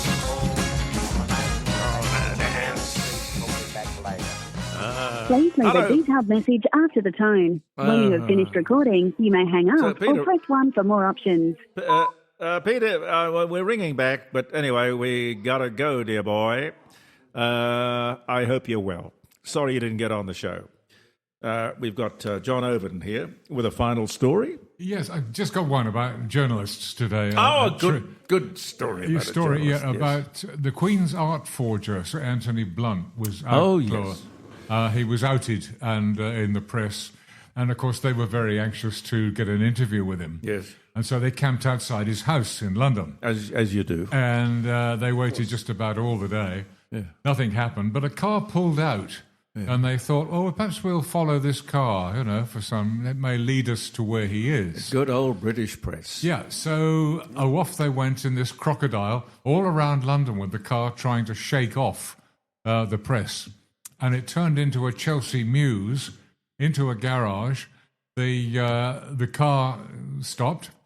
The driver got out, opened the boot, and there was Sir Anthony Blunt.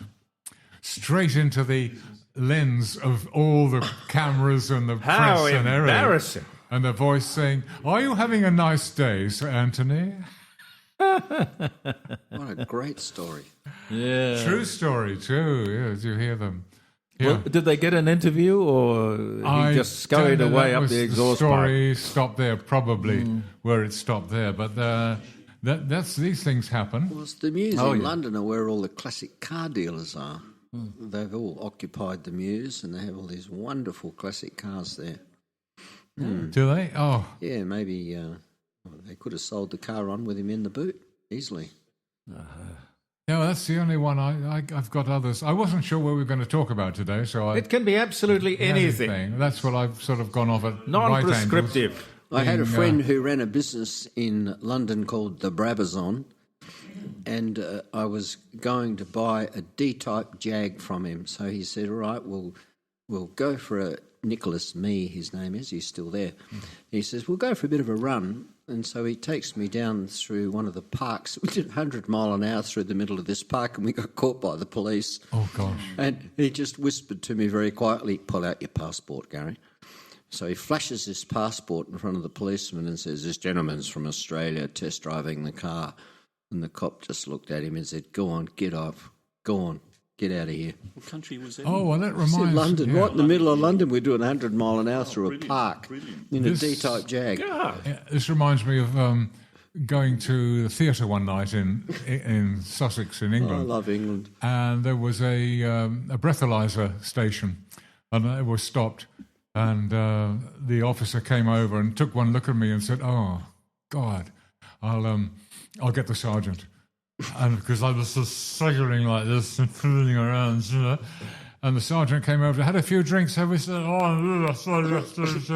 And I got out of the car and I put my arm round him and I started staggering all over the road. And the driver behind couldn't believe it. His eyes were glued to this head. And anyway, I'm fooling around. And the sergeant said, "You haven't had a drink, have you?" I said, no, I'm on the way to the theatre. I never drink going to the theatre. And I carried on drinking and staggering the thing. And in the end, I got back in the car and drove off. This motorist got out. He said, you let him go. He's pissed out of his brain. You let him go. Yeah. And the sergeant said, yes, but there's a very good reason why I let him go. I know him well. Oh, yeah? How well? He lives with my mum. Oh, no. Have we got time for another silly story, Jeremy? I was going up, it's Fullerton Road, actually, on my way home recently. It was about 10:30 at night. And there's a roundabout there by the cemetery as it moves up towards Blackwood. So I'm driving an Austin Healey, and I love throwing it back to second and taking a straight line through the roundabout, which means I have to cross the line. I sometimes do that. Yeah, I know. Well, I did that. It was 10:30 at night, and I get about 100 yards close to where the cemetery is, and whoop, whoop, whoop, behind me. Oh, no. I get pulled over by this policeman. And so I thought, I'll get out the car. I'm looking like a gentleman. I had a tie on and so on. No, I don't drink. Well, not when anyone's watching anyone. And I get out the car, and there's this tall policeman there, and I thought, he is an absolute dead ringer to a friend of mine, actually Quentin Brown, T.H. Brown Furniture. And I get out the car, and I looked at this guy, and I said to him, don't tell your father I'm doing this. And he looked at me, he said, do you know who I am? And I said, I'm taking a pretty good guess at this point. And I happened to know he lived up that way anyway. And he said, you cut me off. And I said, well, I didn't even know you were behind me. I thought you had your indicator on to go to the right. Anyway, he let me go. I can't wait to tell his father. That's a true story. He let me go. I had another story too. You like the car? I came across Sir Donald Bradman. I was going out with his goddaughter at the time.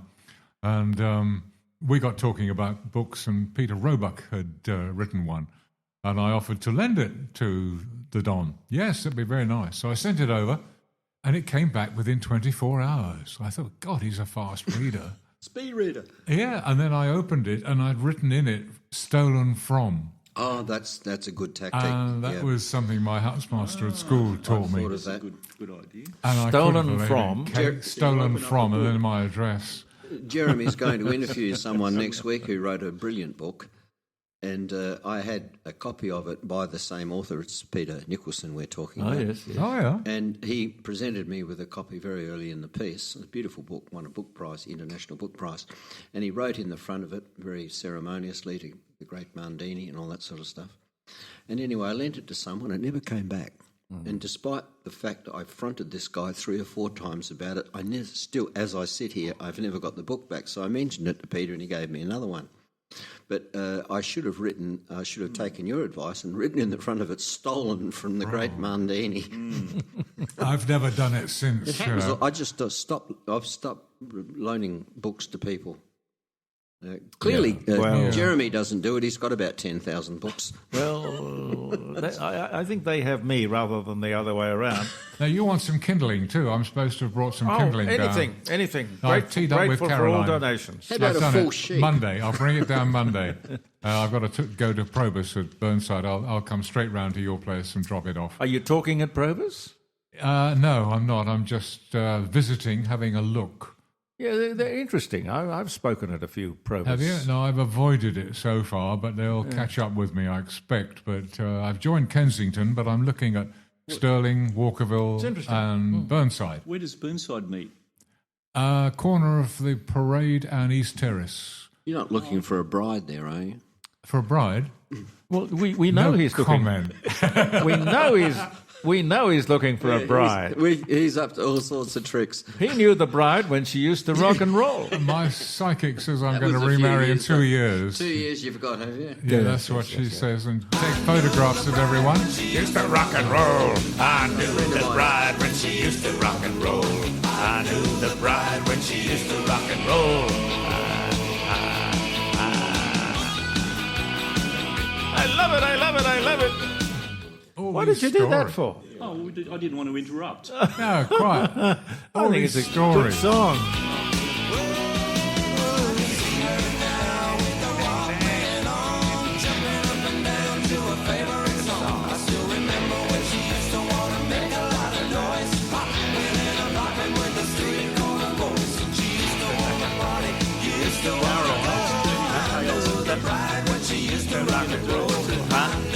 bride when she used to rock and roll. I knew the bride when she used to rock and roll. I knew the bride when she used to rock and roll.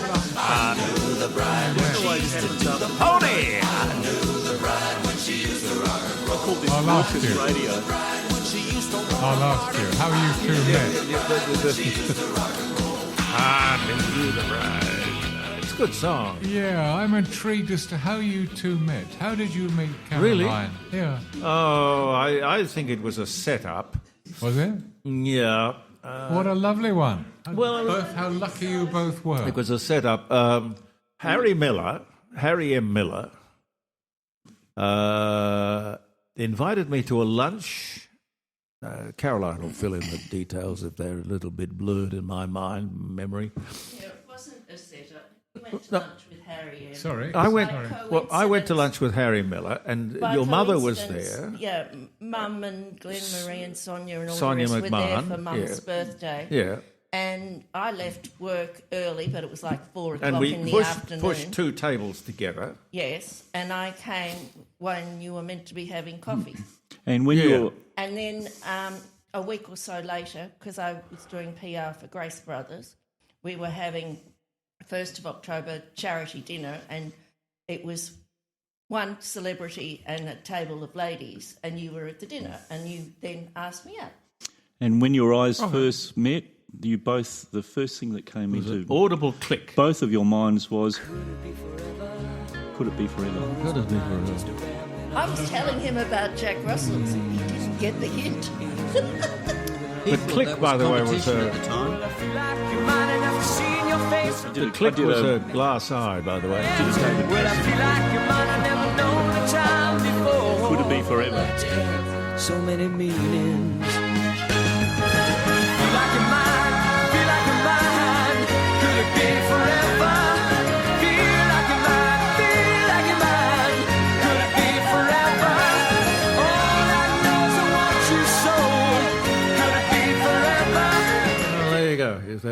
It was meant to happen, though, wasn't it? I mean, you know. Well, both I don't from know. your point of view. No, it was meant to happen. We should say that she's probably the only woman in the universe who owns her own private cannon. Well, that's I think Cannon, that's totally yeah. unique. Canon, yeah. She bought a cannon. I wonder what she's got in mind with the cannon. That's what worries me. No, well, the neighbour's very concerned because it's going to go through their sitting room. But you haven't got any bullets yet. So, Can you put possums in it and kind of use them as ammo? Oh, please, That could be a very, very nasty thing to do. We're going to give her a muzzle loader for Christmas, one of those big long things with the wadding on the end that you poke the ball down and all Well, that. it is a muzzle loader. Indeed, yes, it is a muzzle loader. I did inspect it. I was there when she bought it. Oh. And I thought, well, I won't bid on that. That's going to go to the Cordeaux. Well, God help us. Anyway, it's an interesting household. You did kindly offer to help me I take did. it home. I was but going to put it on the back of my utility for Yeah, you, but it was but too heavy. she'd already organised things. But I'm amazed. I am totally amazed. Anyway, I call her Saint Caroline now, since she's been canonised. Yes. Canonised, congratulations. Well, we just won't let her have the gunpowder or the... Cannibalised. No. She's not that vicious. I'll have to We go are back all to scared eating of her, fish but on a she's not that Friday. bad. No, we're not. I love coming. It's the first thing I see when I come in. The lovely smile, lovely cup of coffee. And they're going to, no, it's a great welcome when I get, and then I come in here, everybody's mimes hello. And you get licked and by the shakes dog. hands. But you've got to take into account that the contrast is that it's the sheep or this chaos here. So I'd be most insulted if we couldn't upstage the sheep.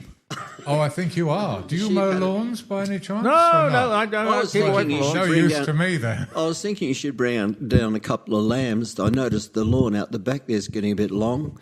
We could just trap a couple of sheep in there and they'd do the job. I've got 93, They'd if that's any help. Well, just one or two would be fine, but they'd fertilise the lawn at the same time. Actually, we got some space in the freezer. If we could. No. And then I noticed there's.